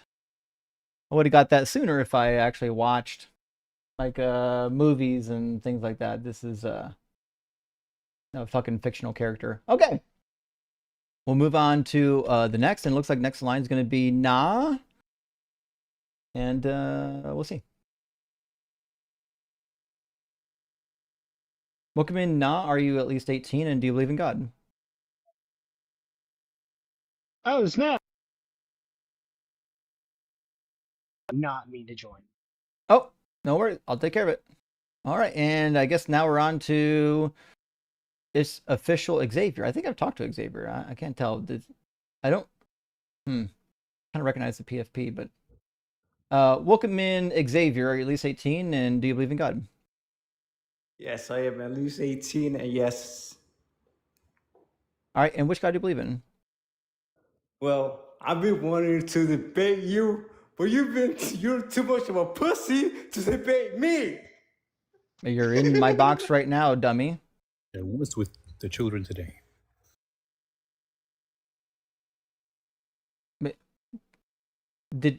Why would you come up to accuse me of being a pussy and then run? Who the fuck is he? I don't even know this person. Why would I be scared of a person I don't know, Ems? I have no idea why anybody here thinks I know who they are. Scared of me too. So. They should be scared of you. Anyways, I guess then I'll grab from. Well, we've got one more left. The name sounds like a troll though, so I'm actually going to grab from the YouTube queue before I grab Five Skin. The name Five Skin obviously is some sort of wordplay on foreskin, which would be a weird name for an actual God believer. So let's grab Chris, and we'll see if we got a real person. How you doing, Chris? I'm doing all right. How are you? Doing well, thanks for asking. Are you at least 18, and do you believe in God? Yes, I am 18, and I do believe in God. Awesome. Is there a particular God that you believe in? Yes, I'm an Episcopalian. Gotcha. So you're a Christian? Yes. All right. And what do you think is the most compelling evidence or argument for the Christian God? So, I mean, in terms of why I believe in the Christian God, or what I think is the most compelling evidence, I think for me it's like a preponderance thing. But the argument I want to bring to you today is a particular one, which is kind of an argument from experience as it relates to evolutionary biology. Now, I realize we have a seeming expert in the chat who knows a million times more than I could ever hope to. So I'm not going to try and talk evolutionary biology when I'm not an expert. But what I do want to make is kind of a philosophical argument about it. So I'll go ahead and get into it. So is it a formal syllogism? I can attempt to make it formal, but you don't have to. I'm just saying if it is, I'll write it down. Okay, well, I'll see if I can make it on the fly. So I guess oh, the fuck. First hold idea... on. I just lost the monitors. Give me a second. Sure, no worries. I had a really weird glitch. I think my computer graphics are fucking up. Anyways, we're back. We're good to go now. I don't know why my monitor just temporarily blipped like that. Oh, sorry about that. And I'll just say real quick, sorry about that one guy, man.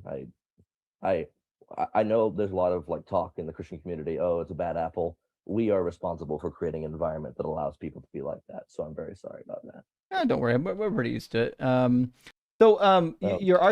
apologize because I think you told me what your argument was going to be about, and then I already kind of forgot it because my computer screens went blank. What's your argument? So it's kind of like a argument from experience, right, as it relates to evolutionary biology. So I should have maybe written it down in syllogistic form, but I'll try and keep it structured at least, so it can kind of be picked apart section by section if possible.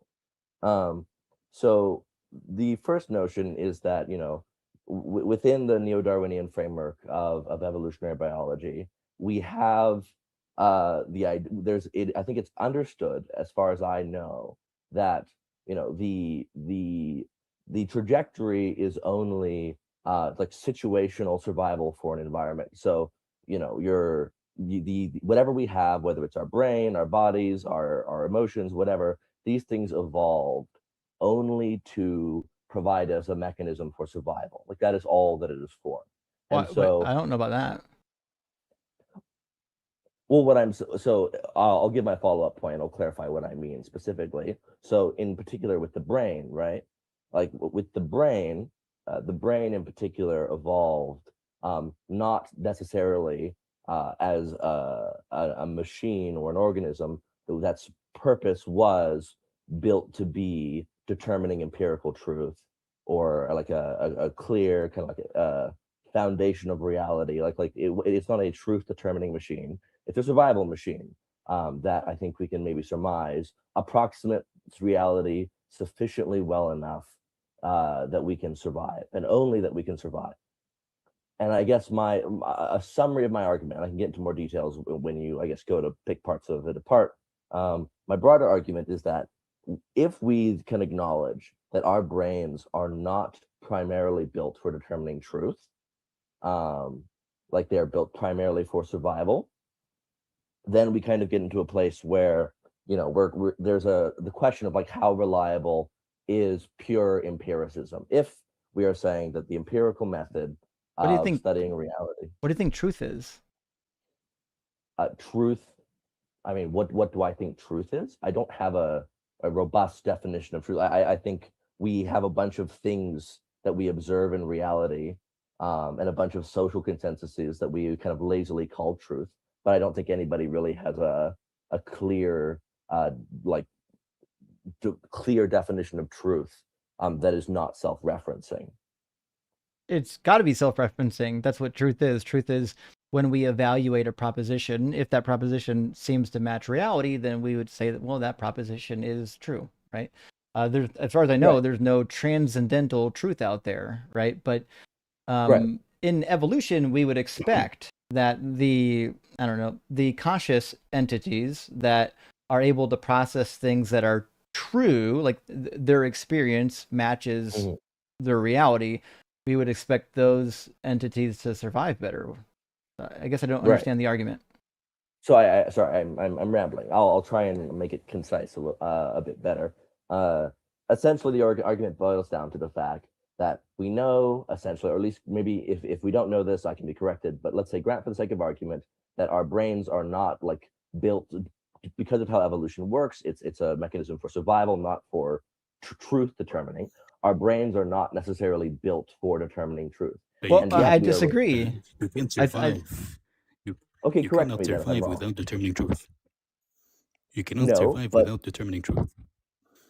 Right, but would you say that a brain, so are you saying that the brain's approximation of truth, insofar that any individual, like human's brain, can try and determine what's true, is like it has so you're okay, so I guess my question is that, do you think that every experience the brain, so my point is, then do you think every experience the brain has is like worthy of as evaluating of evidence of truth? Like every observation because the the brain brain malfunctions. Right, that's my point. That's the point that I'm making. That's the point that I'm making. The brain, because the brain is not evolved to be like a truth determining organism. But it has. It is. It is, but I say but it's not a perfect one. It malfunctions didn't when say I it say was perfect. that is the primary function. It doesn't have to be perfect. Right. But when it is meant or not meant, it's just use the word meant.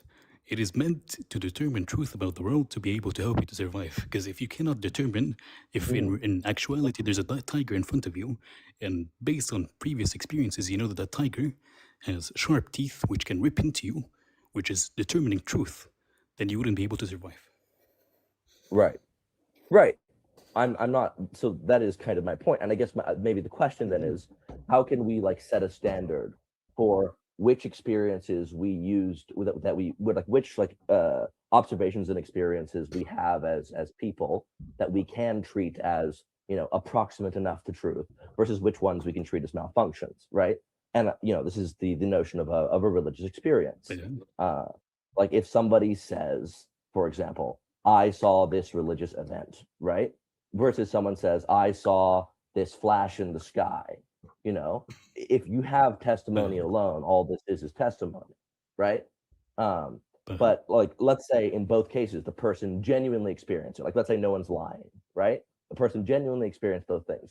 By what metric do we determine which person's like observations from this faulty meat machine in our heads, like which one can be like safely determined to be truth? We're just using by comparing to historical, like not historical, to previous experiences.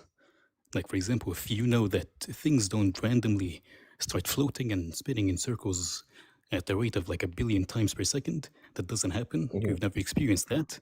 So when somebody tells you that they've seen that happen and they have no one else backing them up, or they said that they have seen it happen in a place in which you would have also been, but you haven't seen it happen, then why would you take their observation to be factual?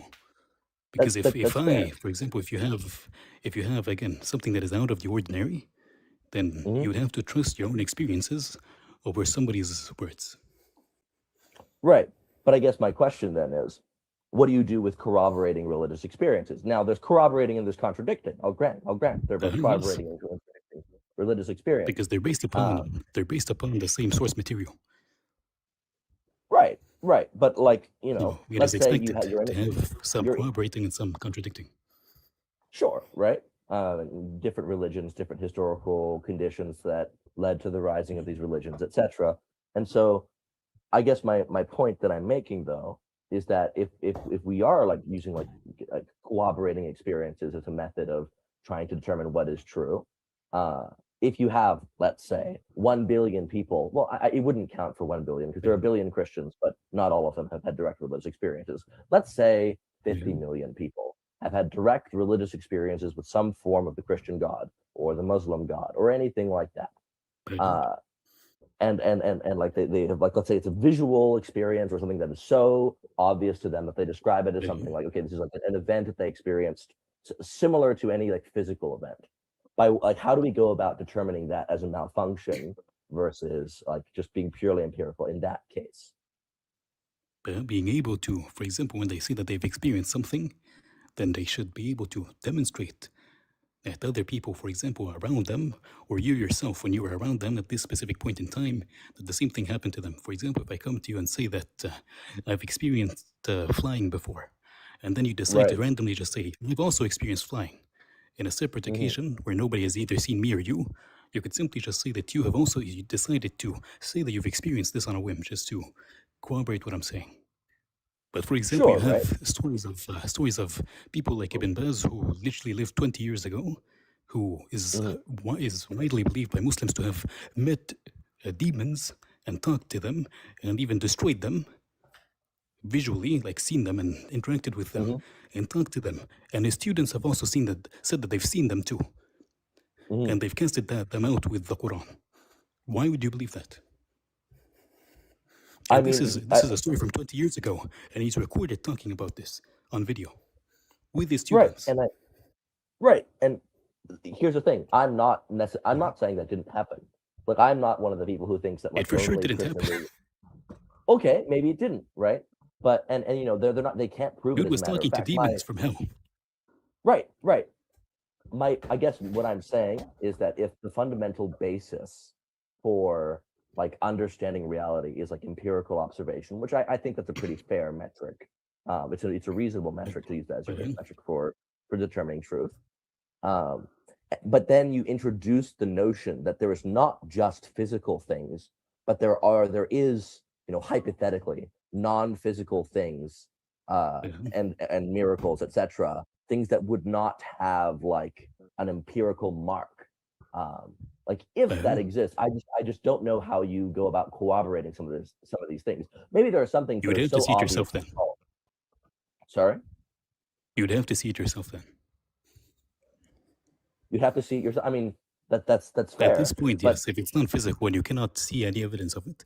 But again, you're talking about corroborating and contradicting accounts. So again, you have millions and tens of millions of people of the Christian faith and then of the Muslim faith saying opposite things. For example, another example, Ash-Sha'rawi, when he was dying, this was like 20 years ago also, his son said that he was seeing him in the room talking to an angel. But he didn't see the angel. He saw him talking to an angel and saying, all of this is for me. All of this is for me. Wow, thank you so much. Before he died. Why should I believe that? If I believed that, then I wouldn't believe you. Right. If I believed you, I wouldn't believe that. So why should I believe either? I don't think you have a reason why you have to believe that. I'm not positing this is evidence that atheism is not possible. I think all of this has a possible explanation under an atheist paradigm. What I am saying, though, is it's very difficult to hand wave away like tens of millions, if not hundreds of millions, of like active religious experiences that not difficult at all. We can hand it away. We can, though. We know the brain malfunctions. And if we have contradicting accounts, even by the tens of millions, which I would doubt, but let's say by the tens of millions contradicting accounts, there is no reason for me to believe you over them or them over you, which would mean that I'll have to experience it myself. And even if I did experience it myself, I have no way of verifying my experiences, which would mean that I wouldn't be able to, for sure, say that one experience is true and the other isn't. That's reasonable. I'm not saying that. I'm not saying this argument does not. What would you have me do? What would you have me do? In that case, I would say the most rational thing in that case would be to withhold judgment. because that's like an unsolvable problem. But I would say for people who have experienced those things, it's not unreasonable for them to take their experiences for what they are.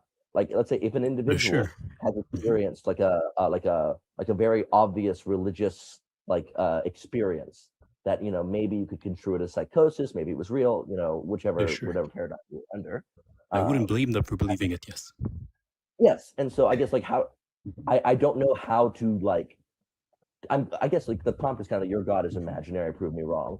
I think the most rational thing for you to do, who has not experienced that, is withhold judgment. What I'm saying is, if it's not irrational, I know, because for your God, your God couldn't exist because he's contradictory. For a Muslim's God, his God couldn't exist because he's contradictory. For a random deistic God, then we withhold judgment. But if it's your God is obviously wrong. So if you're having experiences about a obvious contradiction, then either contradictions exist, or the story that was transmitted is faulty, or your brain experience is faulty. Are you referring to the Trinity in terms of contradictory in my case? Yeah, just the Bible in general, as Justin demonstrates on his show. Okay, so I would say the Bible and also the Trinity. Now, the Trinity doesn't have to be contradictory. You could say go to partialism, but that's a heresy. You could go to modalism, but that is against the Bible. There's a couple options, but the Trinity, I would say that as heresy it's is kind genuinely of described, is definitely got logical contradictions. It violates the law of identity. Right. I mean, so the Orthodox answer to this, or small o Orthodox, would be it's like a divine mystery. It's beyond our comprehension. It's beyond logic, etc. I would say I'm not uncomfortable adopting I think that either that's true or a cop out. I don't have a strong position on that. I think that heretic is short form for non-dominant position. So I'm not uncomfortable adopting a more logically consistent form of the Trinity, like partialism, for example. Fair enough. So, but yeah, so I guess assuming, let's say I adopt partialism for the purpose of this conversation, I'm sympathetic to it in real life. Let's say you do something like that. Let's say I believe let's say my rendition of Christianity is internally logically consistent, and then I experience something that suggests to me that it's a real physical thing in reality. Is it irrational for me to say, it's not unreasonable for me to believe my eyes and ears? Well, I also think you've got other problems. So, for example, the Christian God theoretically created space, time, and matter. I don't see how that could be possible at all. So, to do anything outside of time is preposterous. You have no causal power. You have no ability to do anything. You need time to already exist to do things. So God couldn't create outside of time. He needs time to create things.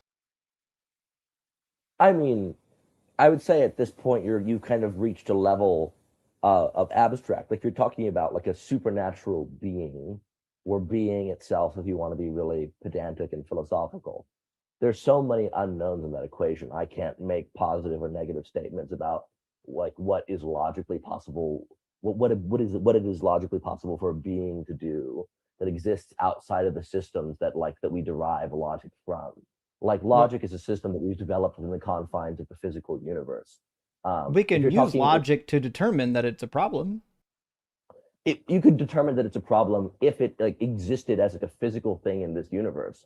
But if it's this supernatural beyond the universe thing, then I think it's fair to say that you don't want to believe in anything that could not exist in this universe within the paradigms and laws of this universe. That's fine. Can God do illogical things? Can God do illogical things? I don't think that God is bound by logic. No. So, can God make atheism true while still existing? Could God make atheism true while still existing? Again, that is a contradiction. I acknowledge that. And if God were to be bound by, again, logic is a derivation of something we experience in our universe. So if God was bound by that, and I'm acknowledging that this is kind of a non-argument point. It is a bit of a cop-out. I'll acknowledge that.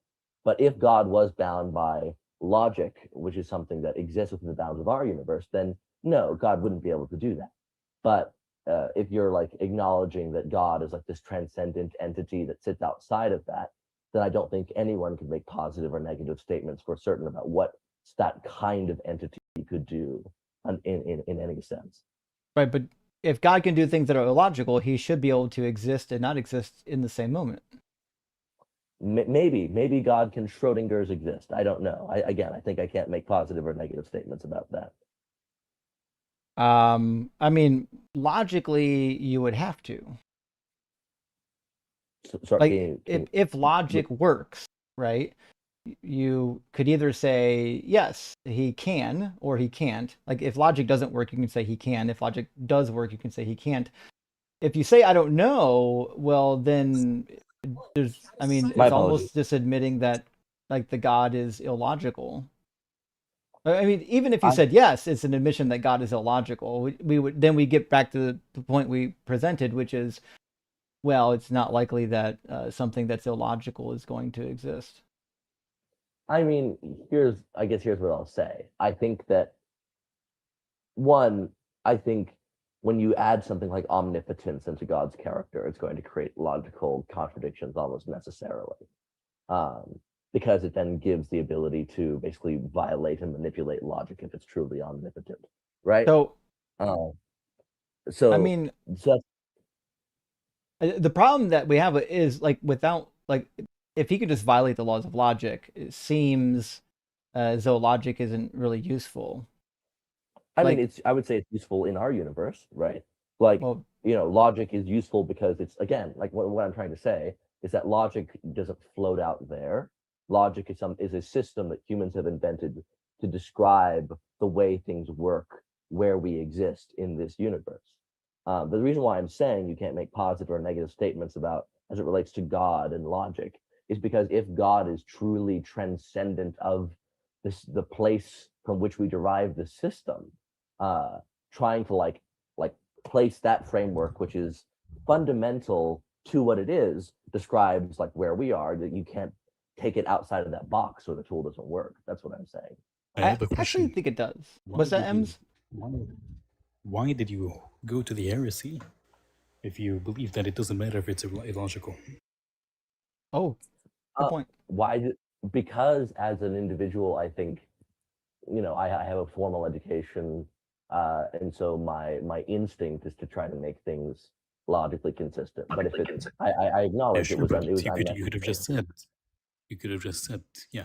So yeah, like, I if you're acknowledge rejecting, but you do realize that something cannot exist and not exist at the same time, regardless of it's in this universe or not. I mean, existence. I mean, this gets very, very messy. Like, I guess, like, do you see the broader point of it? If you had one thing and then another thing outside of the confines of the universe, would you have two things?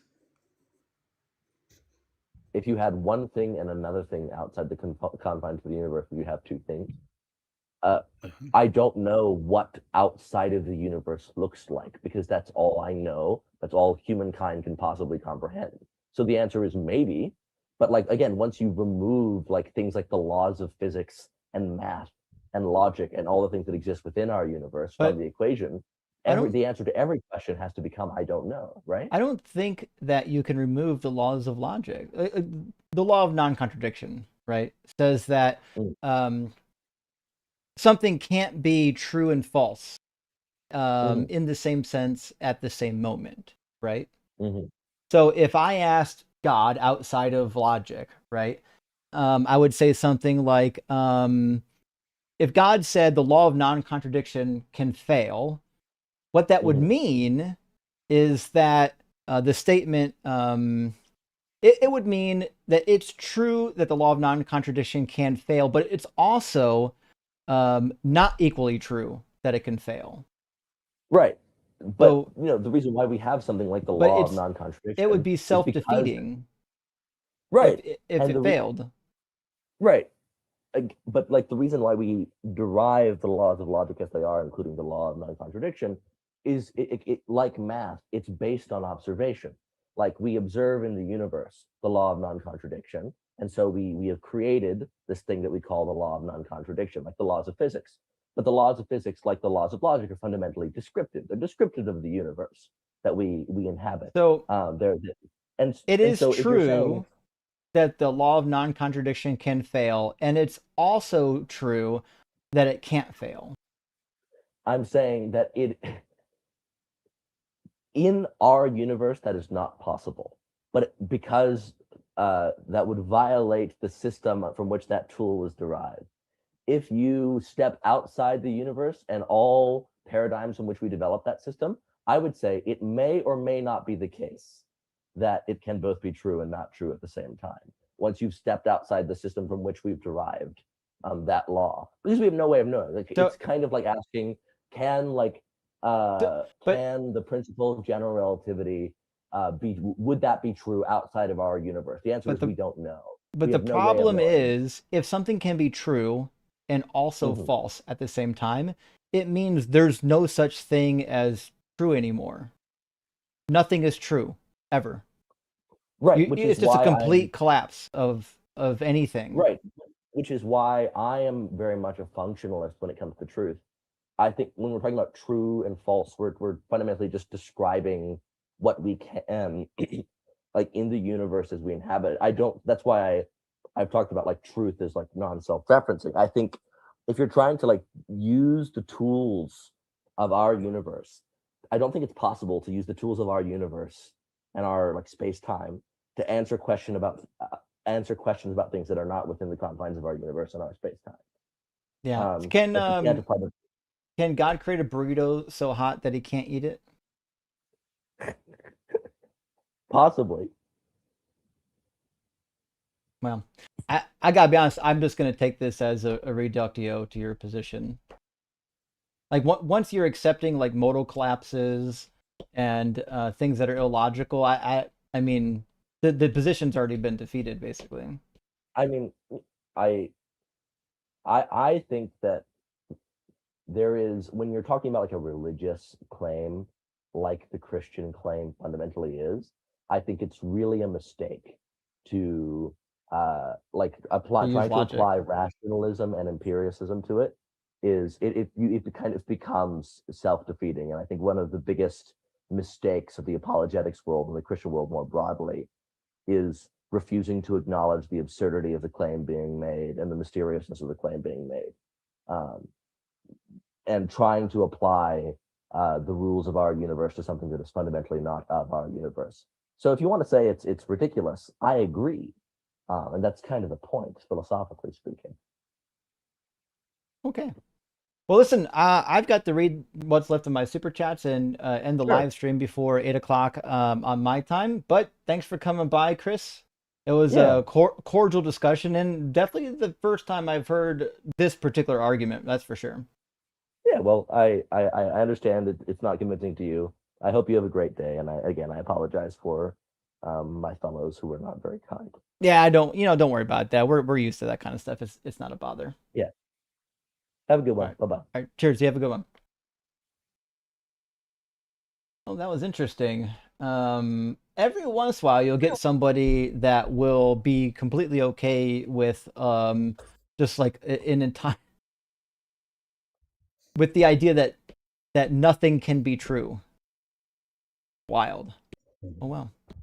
Listen, friends, I would love to take another guest, but I'm going to run out of time. I've got 17 minutes, and I've got more than 17 minutes worth of super chats. Oh my goodness, this is my life right now for the summer. Anyways, One Pulse Studio says, thanks for your help with my journey. Want a theme song? Actually, I get sent a lot of theme songs, a bunch. And I gotta be honest, music is in the eye, the good music is in the eye of the beholder, right? Beauty is in the eye of the beholder. I can't say that my musical preference is going to match yours. What I will say is that Gretchen made a theme song for the channel recently, and it fucking slaps. I really like it. Me one too. Yeah. So I thought about integrating that, but I also really would love to get rights to use one of Pinkbeard's songs. He's got a song called I Lived, and it's amazing. I love it. Jeremy, thank you for the super chat. in regards to Luna, she's realizing that she isn't actually Christian. She might not be Christian, actually. She's definitely in deconstruction, and we love to see it. PDX Geek says, ask her why her Hindu friends need to go to hell. You know what? I could have brought up the topic of hell with her, and might have had some progress even. But I was trying to be gentle. I wanted to slow walk her through some of the positions. Temporal Tony says you can find the New World Translation on the JW Library app for free. Yeah, obviously I can get it on the app for free. I gotta be honest, when it comes to Bible reading, I do not like electronic. Like, I even got a tablet. I could do like the e-reader on the tablet. I hate reading. Unless I'm on an airplane, I want to have a paperback. That's just me. Not everyone's like that. Gretchen, thank you for the super chat, friend, says even crazier. House Speaker Mike Johnson, Mega Mike, is involved in the red heifer. Well, what? He's involved in the red heifer nonsense? We spent tax dollars to send him to Israel for it. Oh, no. Oh. The Christo fascists have taken over. Our fucking tax dollars are being sent to go fly an asshat across the ocean because he couldn't be bothered to read the fucking book of Numbers. It's crazy. Space Lord, thank you for the super chat. God being outside of space and time means God is nowhere and no when. Yeah, that's it. If you're outside of space and time, you exist nowhere and for no amount of time. It's identical to non-existence. Secular felinist, I think. Where are the boys? We missed the kitties. Well, okay, so they are around. When my son's here, I keep my door closed because if he knows that I'm working in here, he'll want to run in, and it'll disrupt the stream. Nevertheless, he's downstairs right now. That's why I'm ending the live stream, and we're gonna go do some fun stuff. But yes, if he shows up on live, there's some terms of service regulations that have to be dealt with and things like that. But yeah, nevertheless, so because my door is closed, the cats aren't coming in and out either. So that's part of that. But we will in I think maybe in July and September we should see the kitties. There'll be less sequestered. That's the right word. They'll be less sequestered. They're not bound up, but they are. Actually, fuck, I'm sequestered. DJ Max says, I'm gay for Justin, but yesterday trolls couldn't keep it in their pants. LOL, rock hard for dog. Yeah, that might be the case. DJ, we had a troll today that couldn't keep it in his pants. It was pretty wild. JBBO New Tube says, impressive first girl. She took it like a champ. Made me feel for her. I know. She took it on the nose and just kept going. She was tough. She was honest. It's a rare thing to happen there. She says, so happy for Spencer. Thank you to everyone. Big thank you to everybody in the community.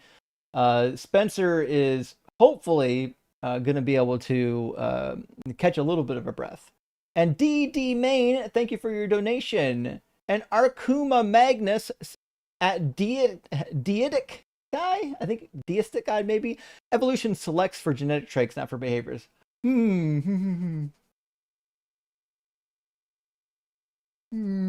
mean, I guess so. I think when it comes to sex selection or like mating, sexual selection, I think there probably is some selecting for behaviors and other nonsense things too, like colors. Look at what the peacock does. The peacock's feathers have nothing to do with its survival, but here we are. In fact, it probably gets them killed more often than not than helps them. Nikki says, I'm getting the impression that guest doesn't know what evolution is. Well, yeah. I mean, he went to like Ken Ham University maybe. And Eki Po says, so many theist arguments would fail if they bothered to read an 8th grade biology textbook. Yeah. In fact, when I was in high school, I remember like using the same arguments and thinking like, yeah, these are like unsolved mysteries of evolution. And then I got to meet people who really knew about evolution, and I got to read some stuff. I was like, oh, we actually have really good answers for almost all this nonsense. Like, these aren't real problems. It just happens to be that the apologists don't know how evolution works. Nor Florbinson says survival of the good enough, not best. True. Not the fittest. Survival of the fit, maybe. But sometimes I'm just fitting this pizza in my mouth. Not a Robot, I swear, says, is deistic argument hard solipsism? I mean, I half expected solipsism to be the end point of that discussion. I was shocked when it wasn't. It could have been, easily. And the Nice Who Say Nee says, our finely tuned planet is at it again, rock hard for Doug, and choking on Ian's hog. Yeah, our finely tuned planet is going to be doing some shit. And I guarantee down a couple months in September, we're going to have hurricanes in Florida, near Mexico, and in the Gulf. Very finely tuned hurricane. Adam Carmona, thank you for the super chat. If we're talking Poltergeist 2, the caller is more like the psychotic preacher. God is in his holy temple. I haven't seen it. I've seen number 1. Shockingly. I just remember the little old lady. I'm trying to remember her catchline at the end. There's one point where they're like, go into the light. I don't remember the rest of it. Oh, this house is clean. That's what she says afterwards. It's been a long time. It's probably been 20, 25 years since I've seen it. Hey, Werewolves, thank you for the $10 super chat. I can't believe that POS caller used the code name for Bin Laden and tried to pretend like he wasn't caught in 4K Vile. Wait, what's the code name for... I missed it, obviously. I had no idea. I think he was talking about the word he used when talking to me. Oh, I got you. Okay. I apologize. Okay. That makes sense. Hey, you know what? People sometimes are pretty ballsy on here, as we saw earlier. God's Sinner, good to see you. Thank you for the super chat. I was excited that I would understand this caller, unlike the Philbro call. Then he was racist. Sad times from Caracal. Cara, good to see you. And yeah. Well, so initially, when the caller said, if I'm thinking of the right person, when the caller called M's Geronimo, I thought he was being racist. It turns out he might not have been. No, he was. Look up the word and then Bin Laden. It's the operation for like killing Bin Laden. Oh, that's that lying motherfucker said it was from a movie. What a piece of shit. Okay. I mean, it makes sense now because I was so confused what I had to do with like a Native American. I was like, what? See, I thought it was a reference to the Native American who, you know, has basically been turned into a stereotype. But I try like, does he think Ems is Native American? I'm so confused. Okay, so it's a reference to Bin Laden, huh? Huh. Fuck. Now I know. Roz Rispada says there's no character named Geronimo in Poltergeist 2. Good to know. I had no idea. I didn't see it. There is a Native American actor. Guest was hardcore doing a racist. Can he never come back? Yeah, that was big rip. I'm going to do that. Give me 1 second. Big rip. Let's see. I'm going to put a note in here. Did a super racist thing with I'm gonna say to flip the super chat to have this conversation as well in my notes. Click super chats about the thing. Cool. Fuck, that's crazy. I wanted to believe him because I didn't see Poltergeist 2, and I thought, well, maybe he's not a complete piece of shit.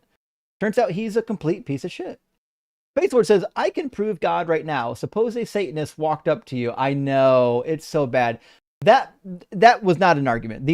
That person was not serious. They're not a full-grown adult.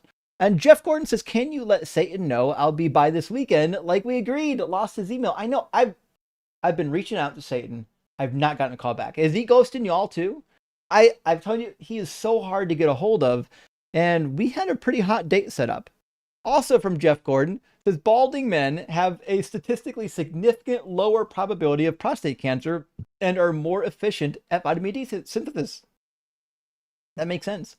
So it sounds to me like being bald's all right. I will say this. We've done like quite a few studies, like psychological studies on like hair. And by far the most masculine rated men are the ones with a clean shave head.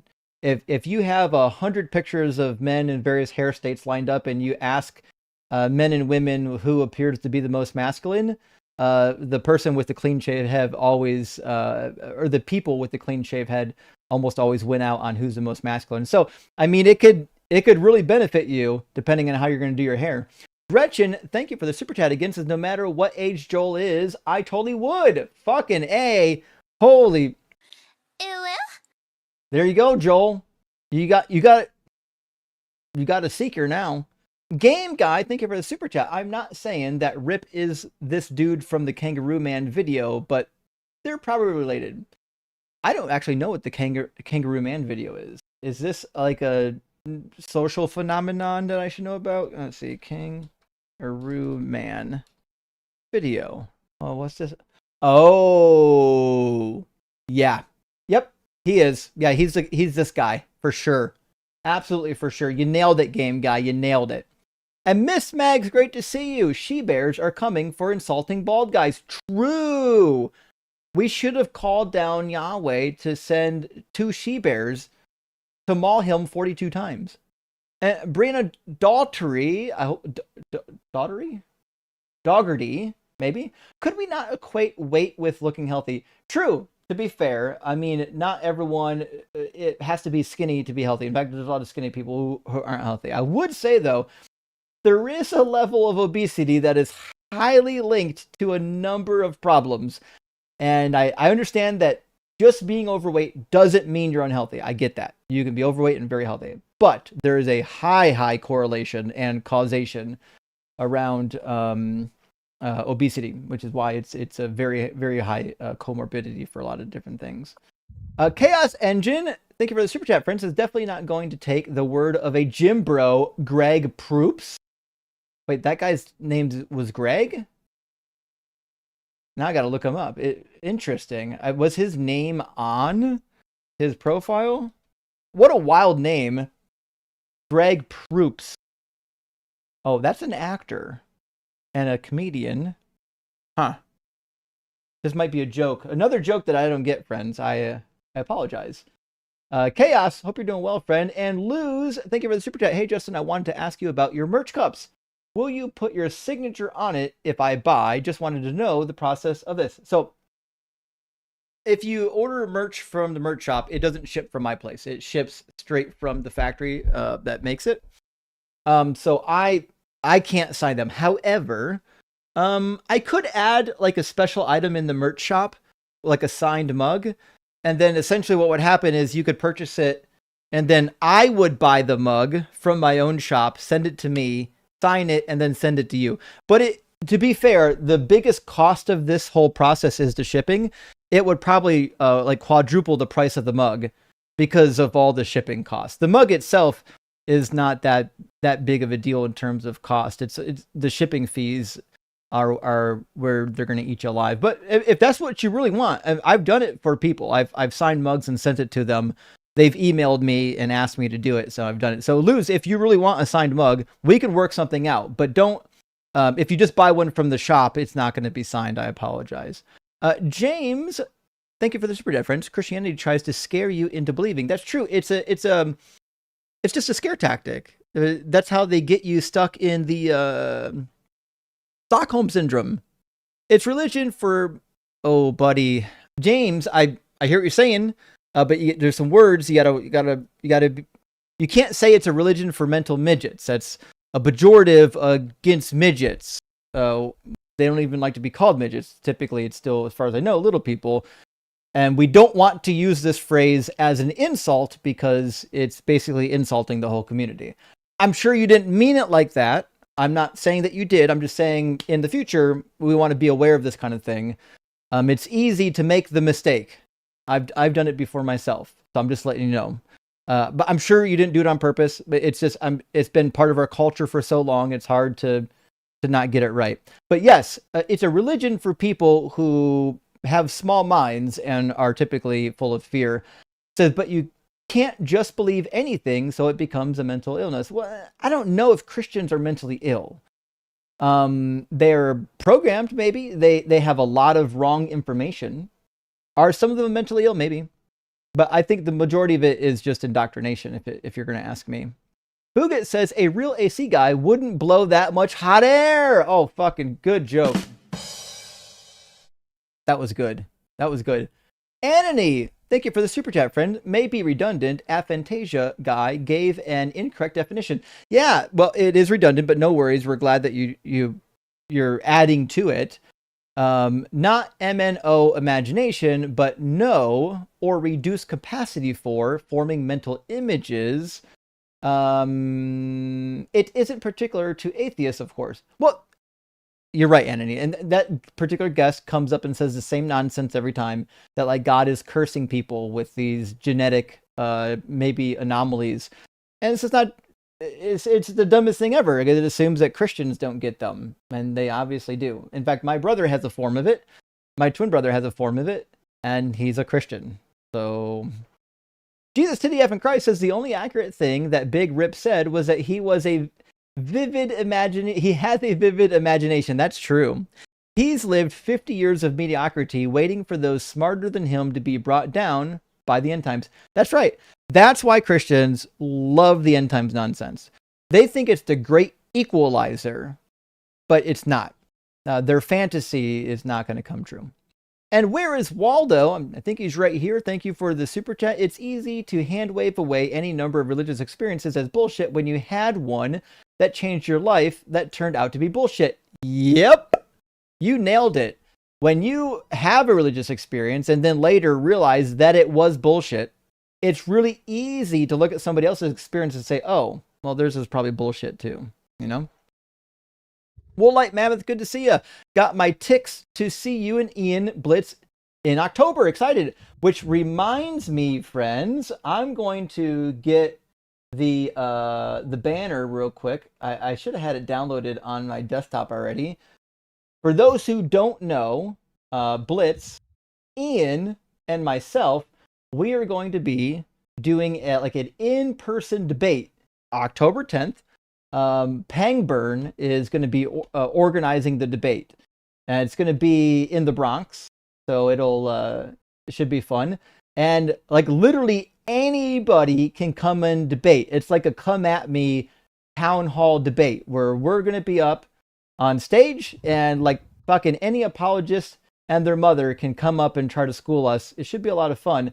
But here's the poster. Take a screenshot so you've got the information. In fact, let me do one thing first. It looks like I need to make this one a little bit taller at the bottom. There we go. And now we should be good. So yeah, take a screenshot. Make sure you got it saved up on your phone. If you can make it, hey, find yourself anywhere near Bronxlandia in October 10th and come on down. Get yourself a ticket ahead of time. Love to have you there, and you can watch the can of whoop ass get opened. I don't know. They might actually have some good apologists. What's that? If I ever was there, nobody would know. That's funny. True. That is true, actually. We could make eye contact and you wouldn't know. Man. Anyways, I would have to come up somebody's one day summoning words. So have a good day. Hey, good to see you, buddy. Take care of yourself. Huge fucking W for M's. Speaking of W, during the stream, Hunter Girl, I added words don't mean words emoji. I'll get a mug or something else going on too. I thought I did a mug on my last shop and I didn't do it here. But I got you, Hunter Girl. See, sometimes you just have to remind me. Kells, the realist, says consciousness exists, and it is the one thing we know directly is the best proof for God. Nope. Sorry. Consciousness is a product of the brain. We can literally modify it, read it, tap into it, change it, because it's just a physical experience that we're having. It has nothing to do with God at all. Timothy, thank you for the super chat. I have 93 felonies in Utah. Don't tell my baby mom that I gave you this money. It's safe with me. I locked it up and threw away the key so that you don't get locked up as well. 93 felonies is pretty serious. LG Gray has a funny song about felonies. I think the name of the song is Felonies. I wonder if that's published anywhere. I have to look up LG Gray comedy Felonies. I think her music might be on iTunes. Let's see. LG Gray. Let's see if it's published. LG Gray. I don't see the song published anywhere, which is sad. LG Gray is phenomenal. Maybe when I have her on my channel, we can hear the song. Ontological Shock, thank you for the $10 super chat, Prince. I wanted to give a shout out to Luna Chica for being honest and courageous enough to question her faith. And it's frustrating how many people take issue with Ems. I know. Like, I get it. His voice is deep and sexy. Sorry. If Ems makes you cream, just deal with it. I always enjoy when he joins the live stream. I do too. Listen. Sometimes M's mic is a little bit quiet. You just have to turn the volume up a little bit. It's going to be okay. M's is always got something super valuable to add. And Kells, thank you for the additional super chat. My previous assertion that consciousness is proof that we simply need to seek the source of that in that could not be matter because matter does not describe subjective experience. Well, it does, actually. That's why Neuralink works. That's why you can literally put a chip in your brain and then control things like non-biological things with it and biological things with it. That's how good we are. That's how good technology is now. We can literally mimic the experience. Eventually, like one day, AI will probably be happening in experience. It's going to be fucking wild when we get to that point. But the reality is, yes, we're having an experience because we've got an incredibly complex processing unit right here. And we're learning more about it every year. That's why we got cool things like Neuralink. Nostalgia Gaming says, I was the last caller. We, of course, disagreed, but thanks for being kind and open-minded. I hope I can make Christianity better. Well, Nostalgia, you were kind, and we do appreciate kindness. And I get it. When I was a Christian, I hated when Christians came up and were just being jackasses. It made everybody look bad. So I totally get where you're at. I've been there myself, and it's not fun. Now, that being said, friends, I'm out of super chats and I'm out of time. So I've got to end the live stream. So who's live right now that we can go send a raid to? There must be somebody that's live. Let me take a peek. I see, is the hang up still going? Hang up probably is still going because they start late.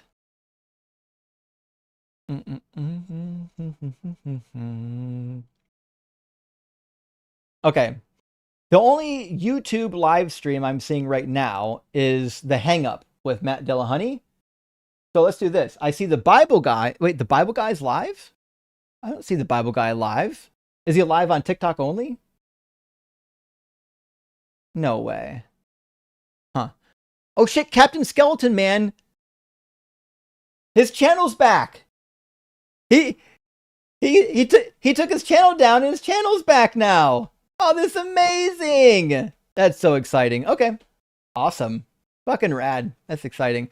Nevertheless, friends, I'm going to send everybody on TikTok over to the Bible guy on TikTok. He's on the Equality live stream. I think that's what that was. And I'm going to send everybody on YouTube over to the Hang Up. I need all of y'all to go over to the Hang Up on the line with Matt Dillahunty right now and do a huge raid. Tell him that I sent you, and let's get it rocking, y'all. Let's make things happen. Anyways, thank you so much for being here.